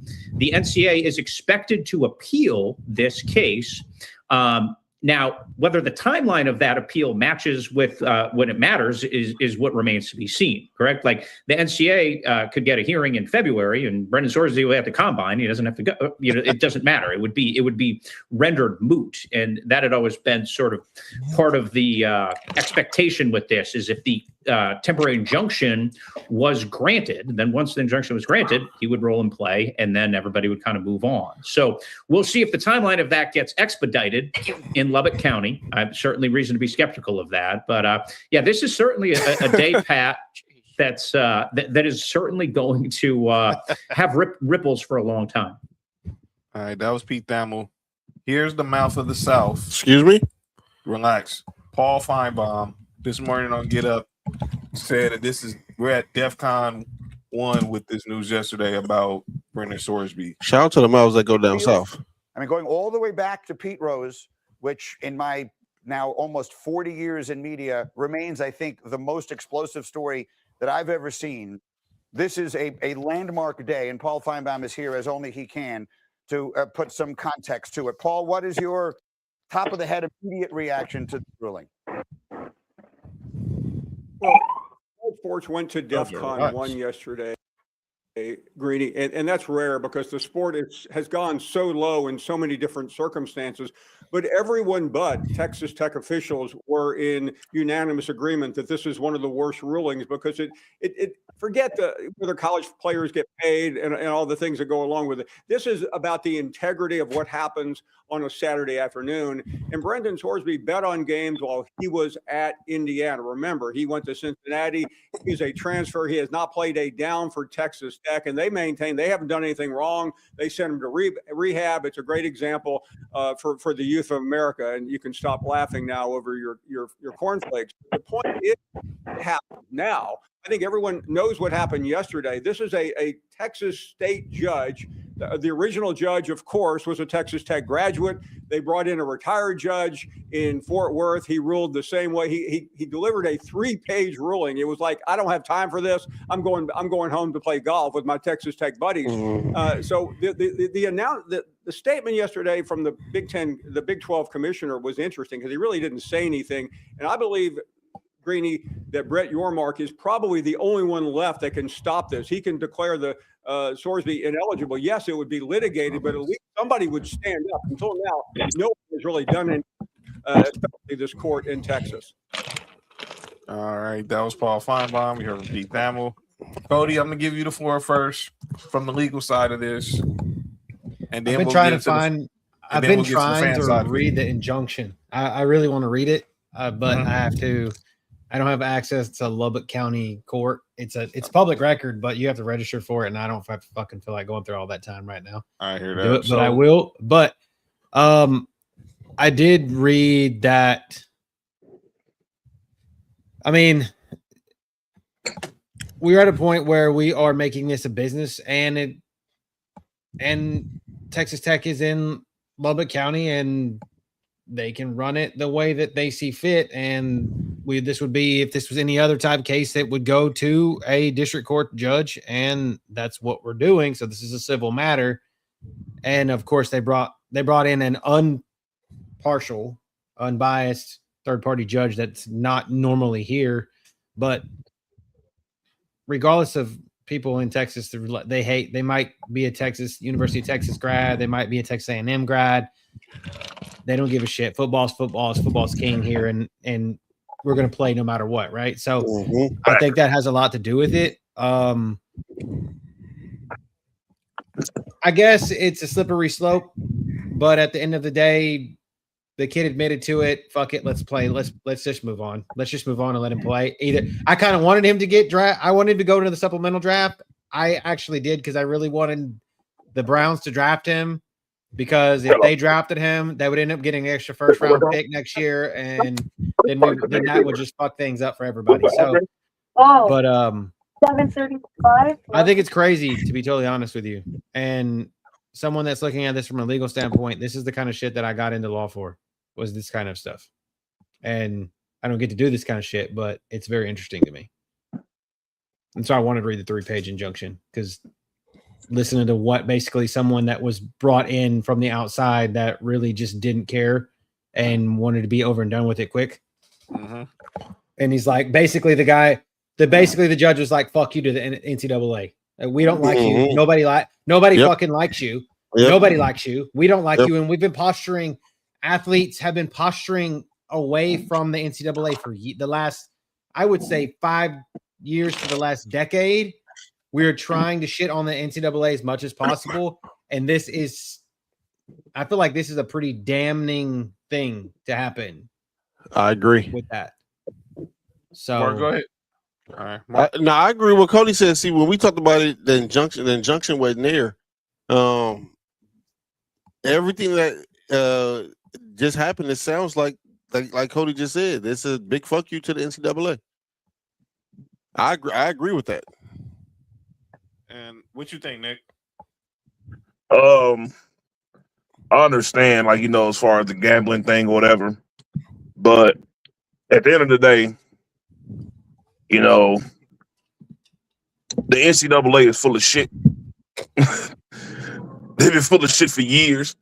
So it's like, whatever they take their L's, even if it's not like, even though it may be morally right for him to like not be able to play again and all that shit, but the NCAA has done at these college athletes so wrong since like the 80s.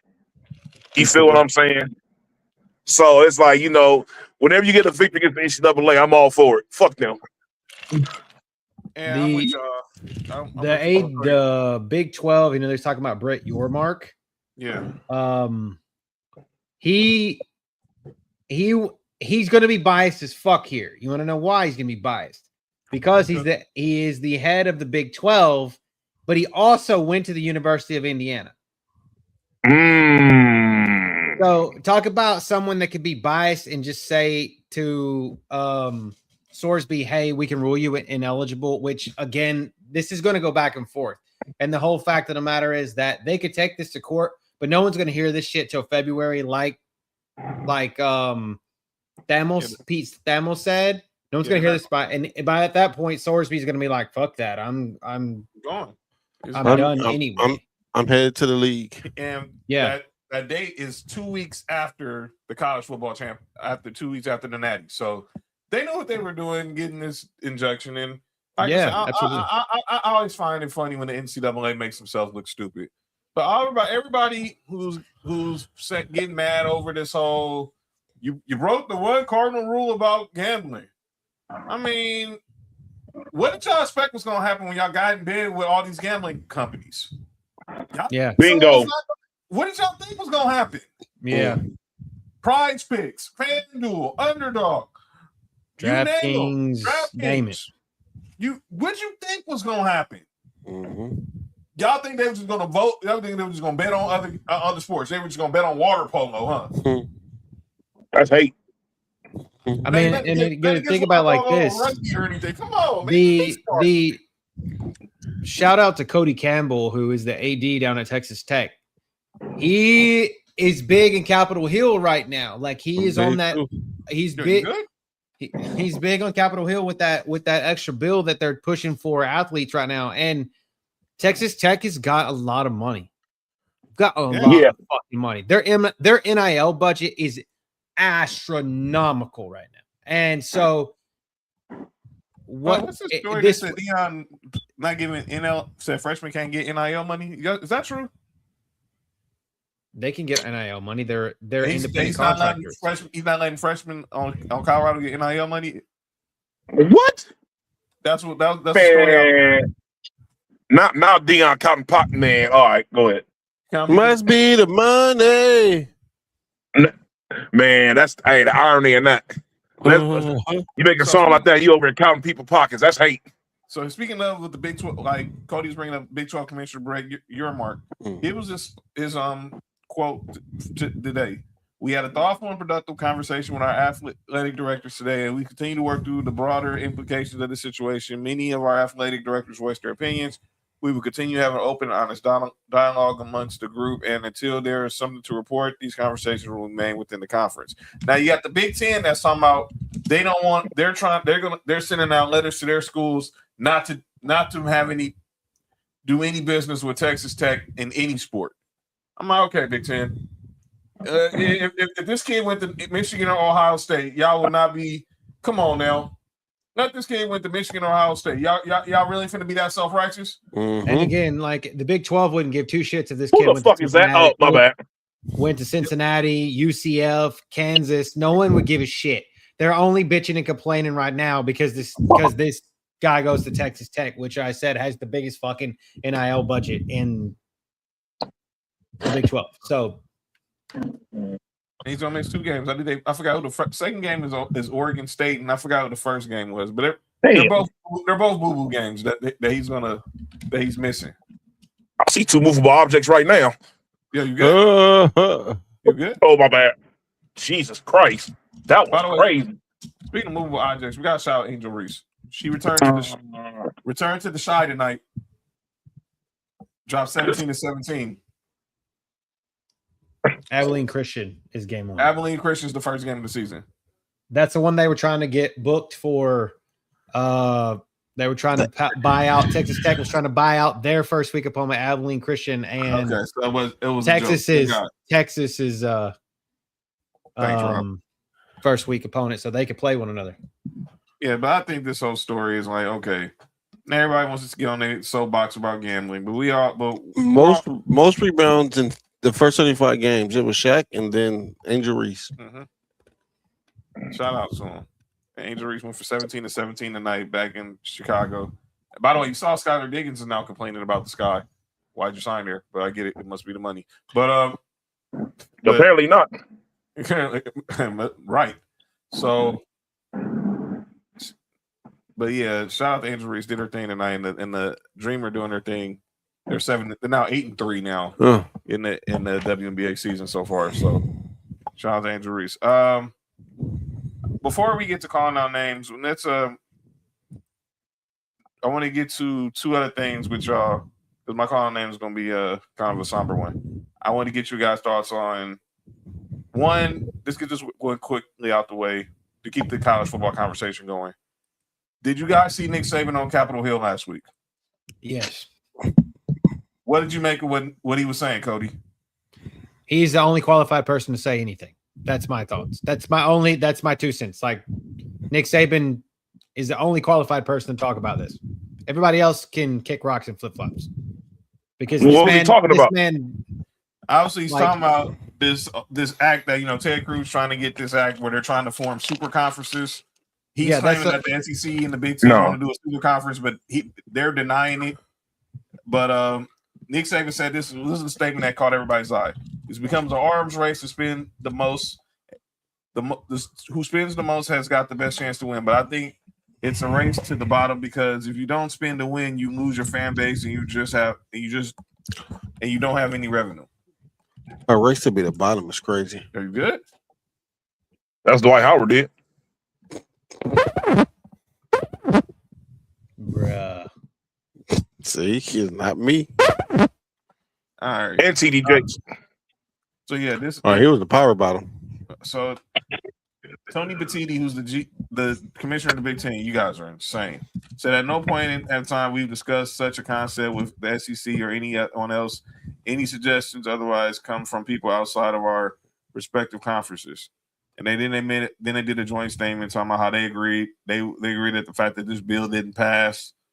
But clearly, look, me and Mark played the sound from Kirby Smart last week about my, going in the SEC probably going into business for themselves.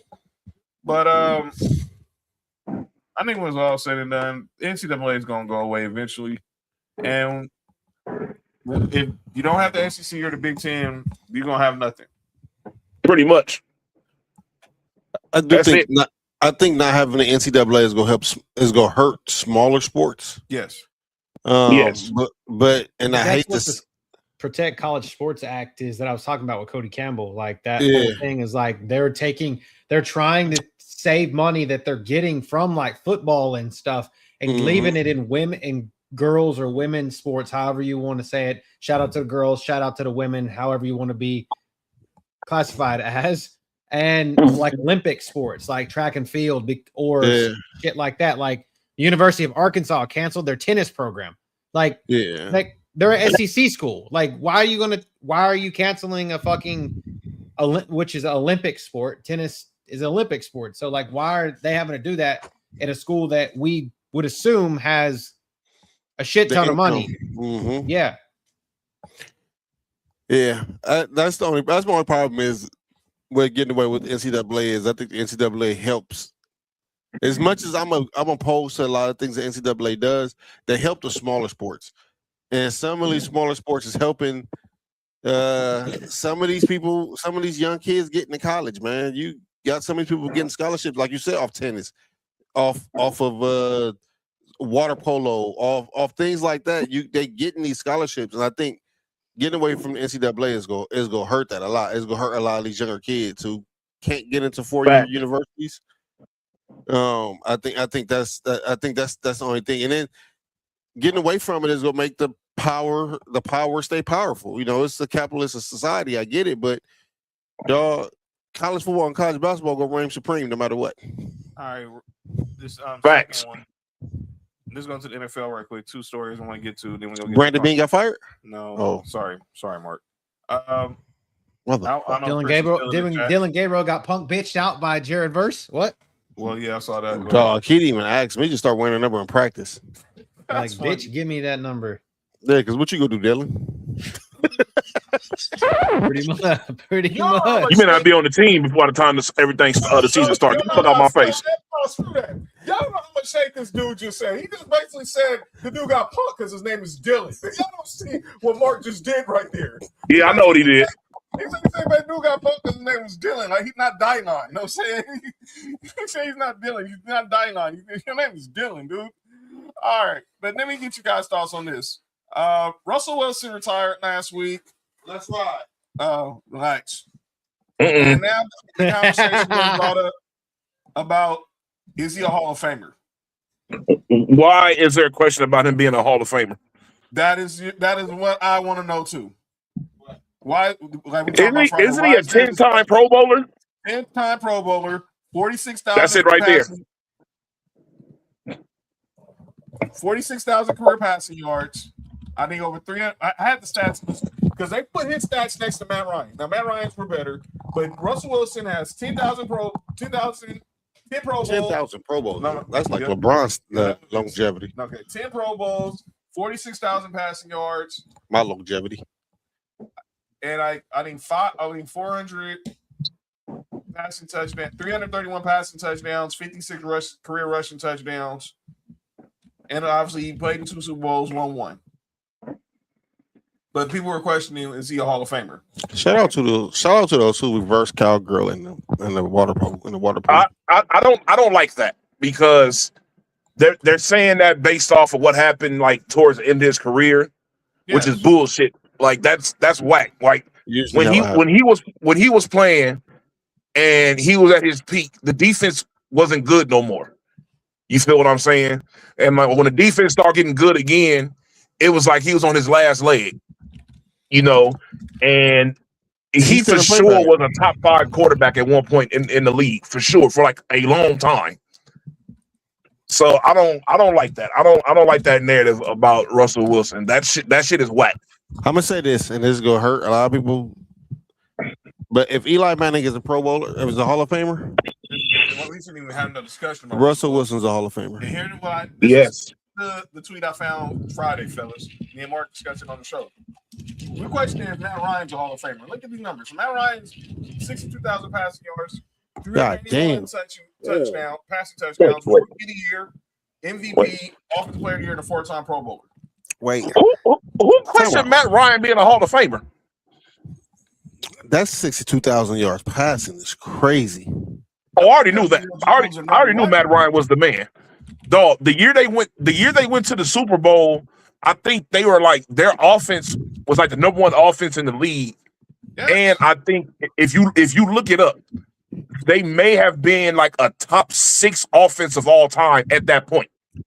Like all time ranking, like you put their numbers up. I remember people talking about that, but everybody kept talking about the Cowboys that year because I think that was the year when they first got Dak and Zeke up over there. That was Dak and Zeke's rookie year. Dak went crazy. Everybody kept talking about the Cowboys. That's all you kept hearing. Let's play a game then. Let's play a game, okay. Cody. Okay. Uh-oh. Passing yards. All right. 40,239. There's 4 quarterbacks. Okay. You pick 2 of them that get into the Hall of Fame. 2 of them. All right, go. Okay, let's go. Okay. All right. The first one's quarterback record was 118, 63, and 4. Okay. The other one is 75, 68, and 1. The third one is 121, 80, and 1. And the fourth one is 124, 109, and 1. So their completion percentage was 54.6, 59.9, 64.6, and 65.6. If I'm not mistaken, that 121 and 80 and 64, that's Russell Wilson. You are correct. Okay, so your passing yards are 40,239, 32,382, then 46,966, and then 62,792. All right, for cheating purposes, I know the last 2 were Russell Wilson and Matt Ryan. Okay, there you go. Okay, the last 2 were Russell Wilson and Matt Ryan. Okay, so then I'm going to give you their passing touchdowns because you got 290, 194, 393, and 381. And then finally, I'm going to give you their rushing yards, which we know is one of them is going to be significantly lower than the other one. Okay. Rushing yards. One is career 17,777. One of them is 5,628. One is 55,000 or 5,500. Excuse me, 5,500, 5,628, 5,568, and then 1,539. Okay. So you get to pick 2 of them. You get to pick 2 of them. 2 of them. One's I already know one. I know who like to study. The third guy was Russell Wilson. Is Russell Wilson Matt Ryan? Is the first one Cam Newton? The second one is Cam Newton. The second one was Cam Newton. The first one is a Hall of Famer already. That's Troy Aikman, ain't it? That would be one Johnny Unitas. Unitas, yeah. Hey, y'all tell me Russell Wilson not a Hall of Famer? By the way, I was just so I was listening. Hold on, hold up, fam. Them Cam Newton numbers was kind of nice. Hold on. Look, when this is going to be a real discussion. I can't wait till the summer, y'all. But Russell Wilson, Cam Newton leads in nothing in those categories but rushing. He has the most rushing attempts, most rushing yards, and most rushing touchdowns, but does not have the most rushing yards per attempt. That would belong to Mr. Unlimited. Oh, yeah. But I think the other day I saw a list. I heard a list the other day on also 710. They had like the top 20 quarterbacks of like the last somehow all-time list. And somehow Unitas was on that top 20 list. Yeah, because he's got 3 championships, 10 Pro Bowls, 7 All-Pros, 3 AP MVPs. Wait. The top 20 quarterbacks? Yeah, it was a list, and I want to see. Johnny Unitas is like the him and like what's his name? Otto Graham.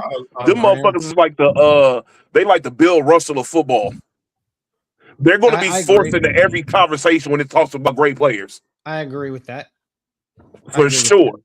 Johnny Unitas' name is going to get brought up so much because he was very critical. First of all, he was very, very good when he played during that time. Let's not downplay him.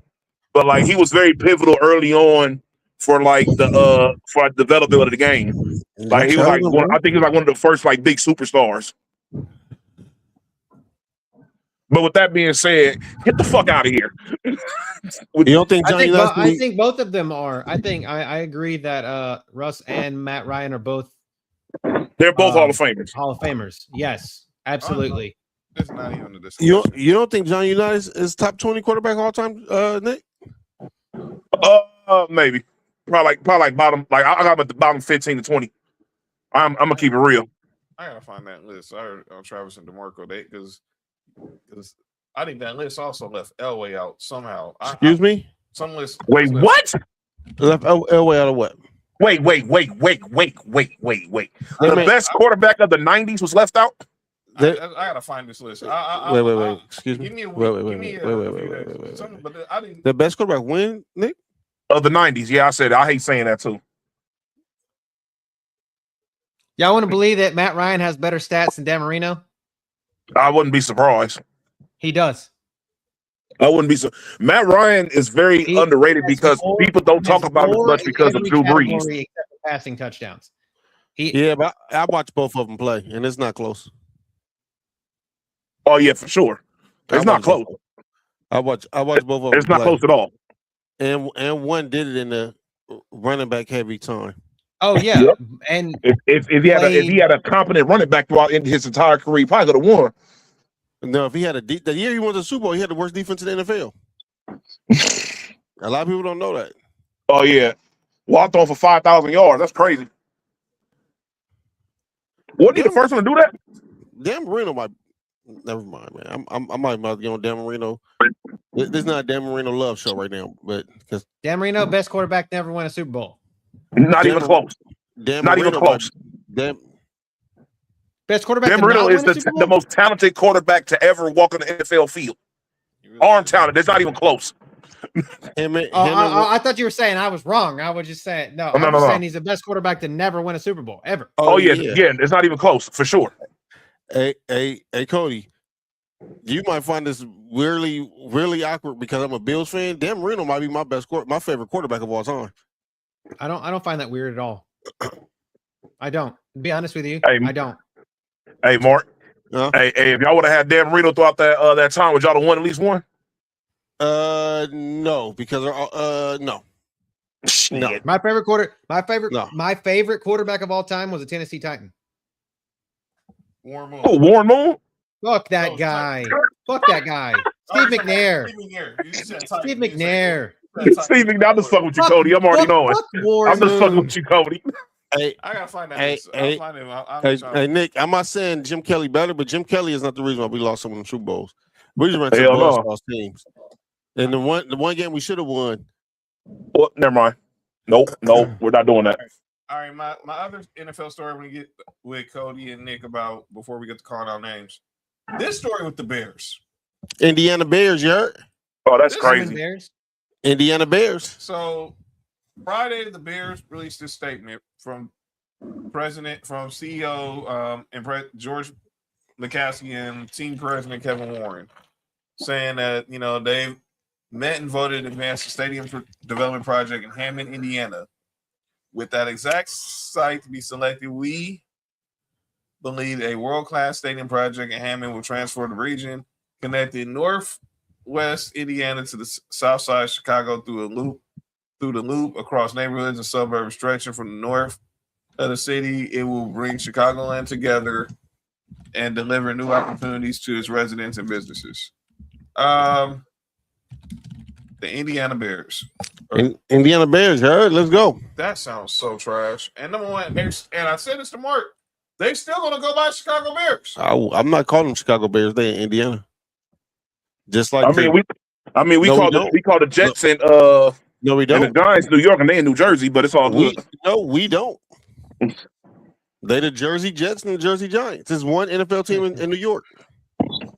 That is true. Well, we're splitting hairs here. Washington is not even in Washington. I mean, they're in Maryland. Dallas is not in Dallas. Dallas Cowboys aren't even in Dallas. Let's just fucking be honest, right? And they didn't play in Dallas then. They played in Irving. Oh yeah. And the Rams are in Los Angeles. They're in Inglewood. So Buffalo not in Buffalo. Huh? Oh, in Levi Stadium, but San Francisco's not in San Francisco. That's in Santa Clara. That is. And the Bills aren't in Buffalo. Yep. They're in Orchard Park. Yeah. Facts. That's funny. Yeah. Orchard Park. Which is when I went, it was snowing in Orchard Park, but it wasn't snowing in Buffalo. That was crazy. I want to say Miami is not in Miami. It's in Coral Gables. Yep. Or is that that's the University of Miami? That may be University of Miami. I think the stadium is actually Hollywood is actually in Miami. Hard Rock Stadium is in Miami, I think. They're in Miami Gardens. I'm going to Miami. Damn. This picture is crazy. Oh, my bad. Who else? Well, this team don't play in their home city. Well, when the Lakers was winning the LA championship, they wasn't in LA neither. They was in Inglewood, the city of champions, and they got ran out of Inglewood. Yep, they got rocked. Never mind. We got 6. We got 6 in LA. Heard. They should be the Skid Row Lakers. Oh, Jacksonville. The Jaguars are about to play in Orlando for 2 years. They did play in Orlando for 2 years. They're about to. Jags are about to play in Orlando for 2 years. They're about to this year because they're doing renovations on the stadium. Yeah. Cool. The Jaguars, they're going to be playing in Orlando next 2 years, I think. All right, y'all crazy. Skid Row Lakers. The Skid Row Lakers is crazy, dog. This dude is insane. Y'all are out of pocket. We're out of pocket. Okay, Mark, we're out of pocket. Yeah, I wanted to get those topics out the way. I can't wait till the summer. We gonna have. I see it's a bunch of opportunities, but B, that's wild. B, I don't know what this dude just out here just saying crazy stuff. Skid Row is crazy, man. Is it really that bad? Never been out there. It's really that bad. Yes. Oh yes, Skid Row is pretty bad. I go out there every 5th Saturday of the month. Trust me. It's a reality check. When the Lakers went down there, they moved everybody away from where the Lakers play at, but it's still kind of bad down there. Where Staples Center is now, what used to be a big lot, a parking lot. Yeah, and then AG bought used to be apartments over there. Yeah, AG bought that land, and they started building Staples Center. I want to say they broke ground in '98, and then in '97. And then in 90, and they opened in 99. And then when Juvenile may throw that ass, I mean, wait. When the Lakers won their first championship? 99. Well, the 3P. 99 2000. Hey, and when everything completed, back that ass up. Oh, they completed. Remember, there was a lockout year, so they got completed. The 99 year, the shortened year when the Spurs won, that was the lockout year. They got done in like what? 2 years. Wait, is this another subject for the conspiracy show?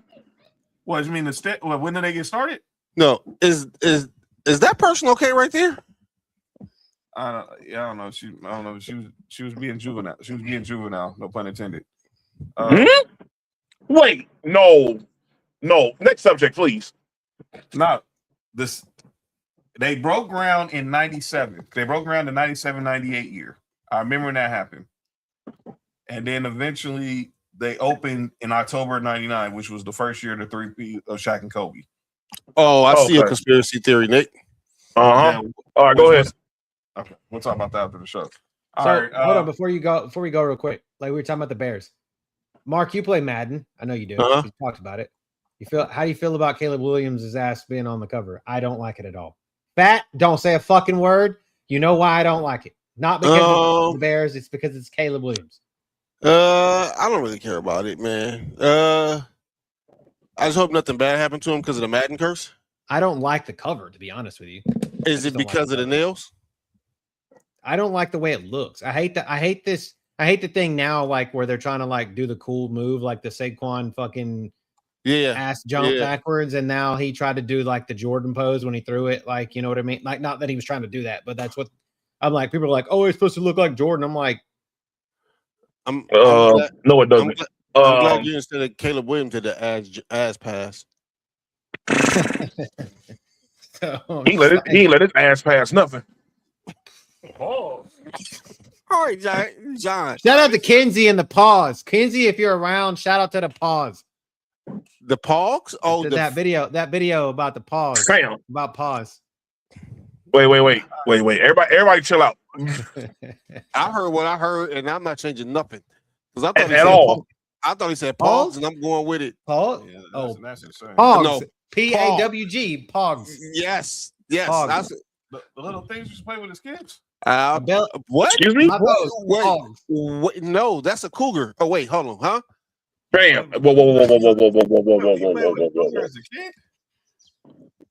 Bam. Pretty. Never mind. Yeah, relax. All right, everybody, John, go. All right, let's get this. Look at Cody's face. Cody's face is fat. So let's just have a fat ass white. Never mind. Yes. Oh. Yes. Let's get to calling out names. All right, y'all.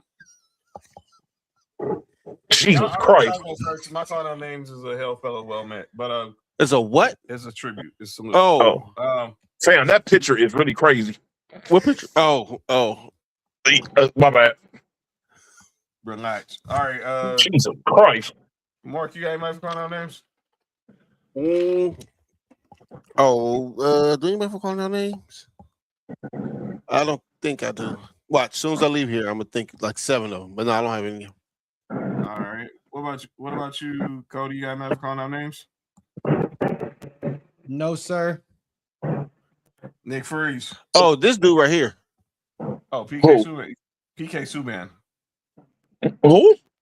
PK? You don't like PK? No, you gotta see what he got on. Dude, you not see what this dude got on. Only Canadians can wear an outfit like that. He's Canadian? Yes. Oh, never mind. Yeah. All right. From Toronto, I think. Nick, you got anybody? Do I have anybody for calling out names? Nah, I think I'm good.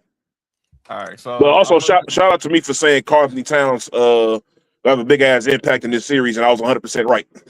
Yeah, you're right. And if they don't give him the Henny ball, and the honey pack. if they don't give him the ball tomorrow night, it's gonna be trouble. But I want to use my calling out names Josh Harden. Oh, never mind. to say farewell to someone we lost the other day. We all grew up watching the '90s Bulls. We all remember Stacey King. We lost Stacey King the other day at the age of 59. Obviously, he was with the Bulls through the first three-peat. Was a star at Oklahoma in the 80s. Didn't really pan out the way he did. By the way, this dude got drafted ahead of Sean Kemp. If you go back and look at that draft, and this dude was the Big Ten player, was the Big 12 player of the year. Well, you remember Sean Kemp came straight out of high school, so yeah. So, but if you go back to that conference, he played at Oklahoma. He beat out Danny Manning for Conference Player of the Year. Sean Kemp was dropping off kids early. Shut Danny Manning. My bad. So, want to play a little tribute that NBA history did about the late great Stacey King, who for the last 20 years served as the voice on commentary. 20 years? Yeah. Since 06. I got something to say about Stacey King too. The 20 years anniversary. I wonder if it's gonna be in here. Of the Bulls. So here's some highlights of the late great Stacey King's career. After an All-American career at the University of Oklahoma, Stacey King was selected by the Chicago Bulls with the 6th pick in the 1989 NBA draft. Stacey slams it in. Good finish. He would play a vital role in the Bulls' first three-peat Tony championships in the early 90s. It was a situation where the Bulls had been trying so hard to get over that hump from Detroit and never was able to do it. My first year, we lost in 7 games. We thought we should have won, but we didn't. And so the next time we came around, that next summer, everybody rededicated themselves, and it was special. We won, baby! Well, you know what? We won the world champions! Now that's the inside stuff! In 2006, he returned to the Bulls.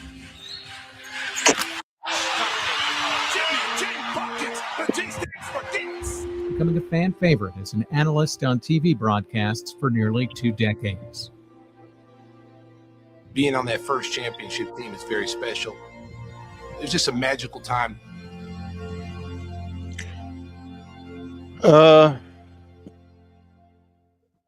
Rest in peace to Stacey King.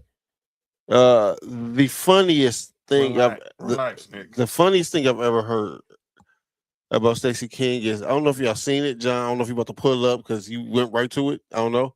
Oh no, you're not. And it's a video where somebody in the stands was wearing a fake Bulls jersey, and Stacey King was on his ass. Oh yeah.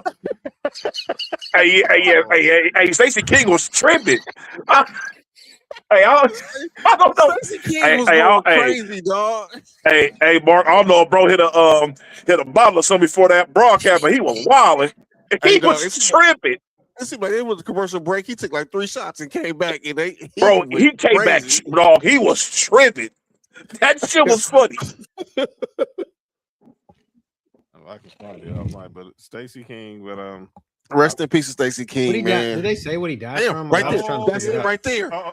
That's it right there. All right, so I'm gonna play this. So this is y'all know Stacey King. Stacey King is one of the best analysts. Tuned in the Bulls going through these dark times. They tuned in to hear Stacey's analysis. He was very keep it real, and he was very funny. And this is the moment Nick was talking about: a Bulls fan in the stands wearing a fake Bulls jersey, And boy, did Stacy let this dude have it. This is post-pandemic. This is probably about 4 years ago. That might be. I'm not gonna lie. That looks a little bit like the one that you know, like that like you found that on the street vendor maybe. Like buy one get two free. Hey, No. you want this NyQuil Jordan jersey? It's got. It's like the Bulls. I'm like, it's like he might have made that at home. Hey, we're happy to represent, brother. We're happy to represent. Team, baby. Way to represent. Mackle Jordan. Mackle Jordan.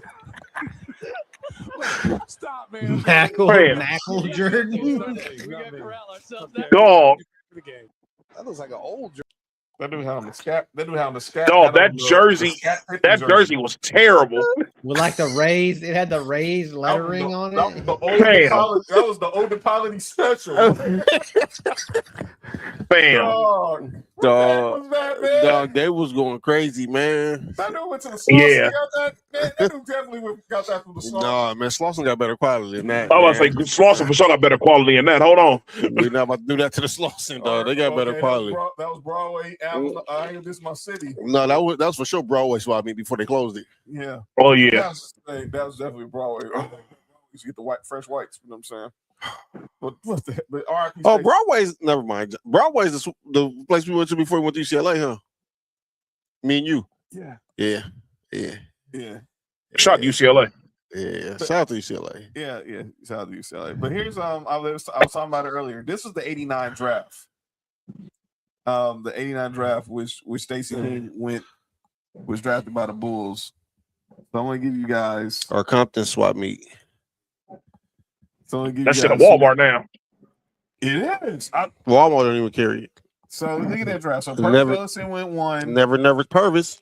Danny Ferry 2. Sean Elliott was 3. Glenn Rice, J.R. Reed, then Stacey King, George McLeod, Anthony White, Tom Hammonds. Oh, I ain't heard that name. Pooh Richardson. It was nice. Nick Anderson, Mookie Blaylock. He was Michael nice. Smith. Tim Hardaway went 14 in that draft. The UTEP 2 That's crazy. Year. Tom Leachy, Dana Barrows. Dana Barrows was good. Damn, Sean Dana Barrows Kemp. could jump to the gym.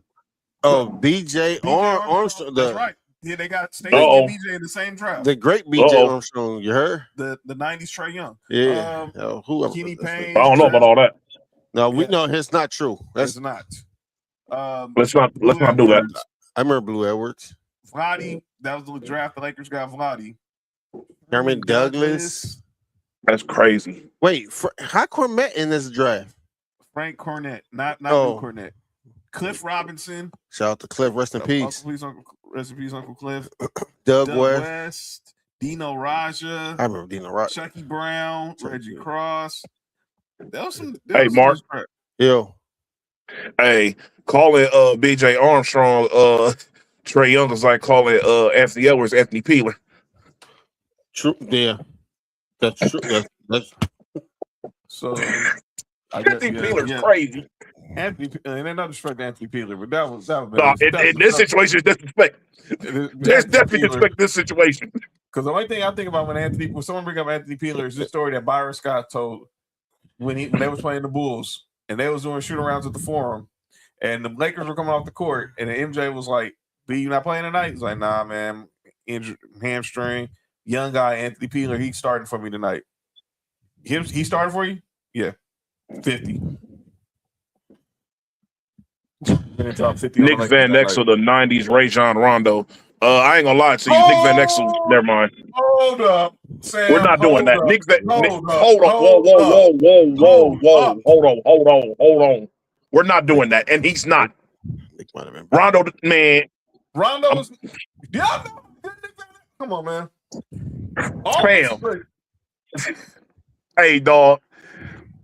Rondo did not have the layup package or the crossover that Nick Van Exel had. I'm sorry. Rondo probably had a better basketball IQ than Nick the Quick. But yeah, player? Come on, man. Nah. We're not doing that. Hell no. Nick Van Exel, dog. Nick Van Exel was a dog. Coming out of Cincinnati in '90. All right, man. Go ask Bob Huggins Hey, about man. Nick Van Exel. Shit, you better, nigga. Bryce You Gary better not Payton talk about shit to Nick Nick Van Van Exel. He gonna whoop your ass too. Go ask the Spurs about Nick Van Exel in the 90s. Nick Oh, Van they Exel, he was going crazy in the 90s. Don't like Shawn Lakers, man. Don't like Shawn Lakers, man. That was a fun Hey. squad. We just were good. Hell enough to yeah, win the right. championship. Hey, right there on Channel 9. Yes. When they had Eldon Campbell from Inglewood, rest in peace. Eddie Jones. Hey, look, Nick when Van the Exel. jerseys were actually gold, Right. They still didn't match. not this stupid ass yellow they got right now. They still don't. The color still don't match. It don't match at all. But when you win, everything matches. That lets you know Brandon can make everything better. Shout out to Magic. Nick Van Exel. All right, man. Well, he for sure was Brandon, the boss daughter. By the way, we She was branding him too. We traded him for Tyronn Lue. Who, Nick Van Exel? Wait, Nick Van Exel was traded for Tyronn Lue? Yeah. Only to get stepped over. Yeah, the year before we won a championship. If I'm Nick Van Exel, I got a problem with the Lakers. They traded him. They traded him in the knockout year. We traded the draft day. Matter of fact, we made a deal with Denver. We had got Tyronn Lue and Tony Batiste for sent Nick Van Exel to the Nuggets. Tony Batiste. Damn, he was balling with the Nuggets too. Now that I'm thinking about it, god damn. Tony Batiste is a legit power forward, dog. I just want everybody to know Yeah. that. Yes. Yeah, we had that motherfucker. Hey, that motherfucker was strong as fuck. We had some right. on that spot. We Come had on. him and we Let's go. had Mario Bennett. But we don't get up out of here. Mario Bennett and his name wasn't in it. Yeah, Mario Bennett used to be wild, man. Mario Bennett, he was in these streets. I thought that Mario Bennett was He was in at it. AC Green too. All right, we don't. Who did this? Oh shit! Speaking of being in it, we have a 69% discount off of Only John. Put this crap on. If you put this crap on if you screen. just click that where the heck is this? This that barcode right there, this John, is- stop hating. This is false advertising. John, John, stop hating. Everybody 69% off. That if you click on that code right there, it's Only John. Get that crap off my screen. And if they have an extra tier on there where Arizona State Mario Bennett. if you Sam. if you pay a little extra, you see the Vegas backstage footage. Yeah, you gotta put your ear to the. Never mind. You don't need a glass in the door. All right. Now we're So, moving. You I don't- put you your don't need ear to the streets. You don't need to And be a you cup. tell me if it's a pack of cigarettes getting packed or some Pootie Tang whip action. All right. And that's the show, boys and girls. Man, that's my, Wait, who was getting whipped? John? What? Oh shit! No, I wasn't. Wait, wait, the noise. Never mind. Nah, that's false. What, Holy hold up now. We're not gonna do that. Hey. We're not gonna do that. Accusations. These are not accusations. This is false accusation. And furthermore, Hey, John, what was being said? It was rumor was there was a naughty chair out there. No, I would say this. Been known to be quite the screamer. Hey, I'm gonna send y'all a picture what the chair look like. This is a AI reenactment of. Oh no! Uh oh! By the way, today is National Sex Day. By the way, 6/9. Go figure. On Tuesday. The John, cold you word is good, dog? crazy. All right, me get up out of here. Check me out tomorrow with these two people who are disturbing the comment section and trail on Sports View Wrestling.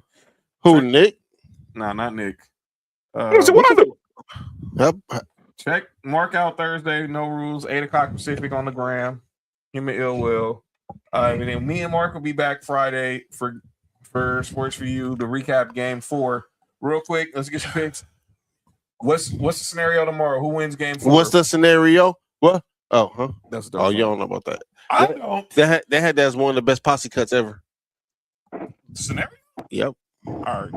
Nah, I'll tell you. Yeah. All right. I got the Knicks winning tomorrow. Like I said, Knicks are 6. I think they win tomorrow, but they're not winning in San Antonio. I said my original pick was Spurs in 6.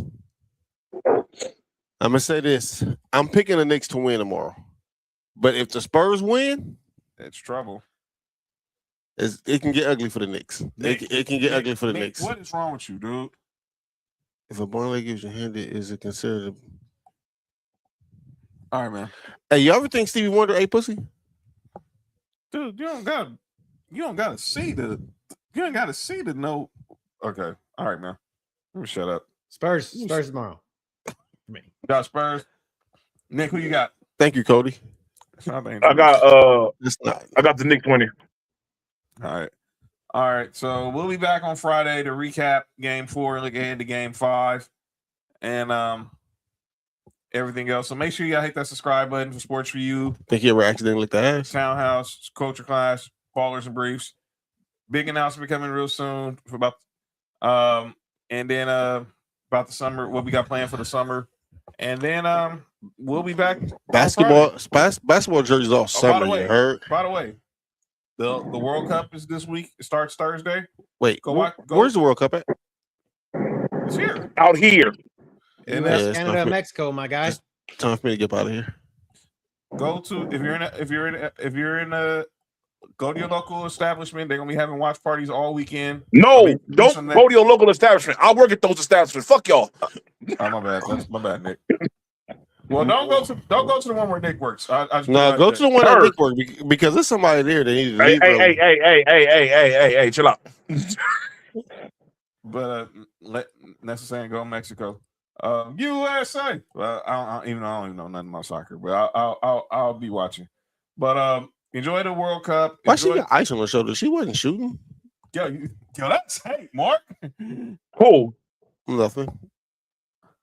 It's like a girl pulling a growing. Getting up out of here. Hey, know what Caitlin Clark did?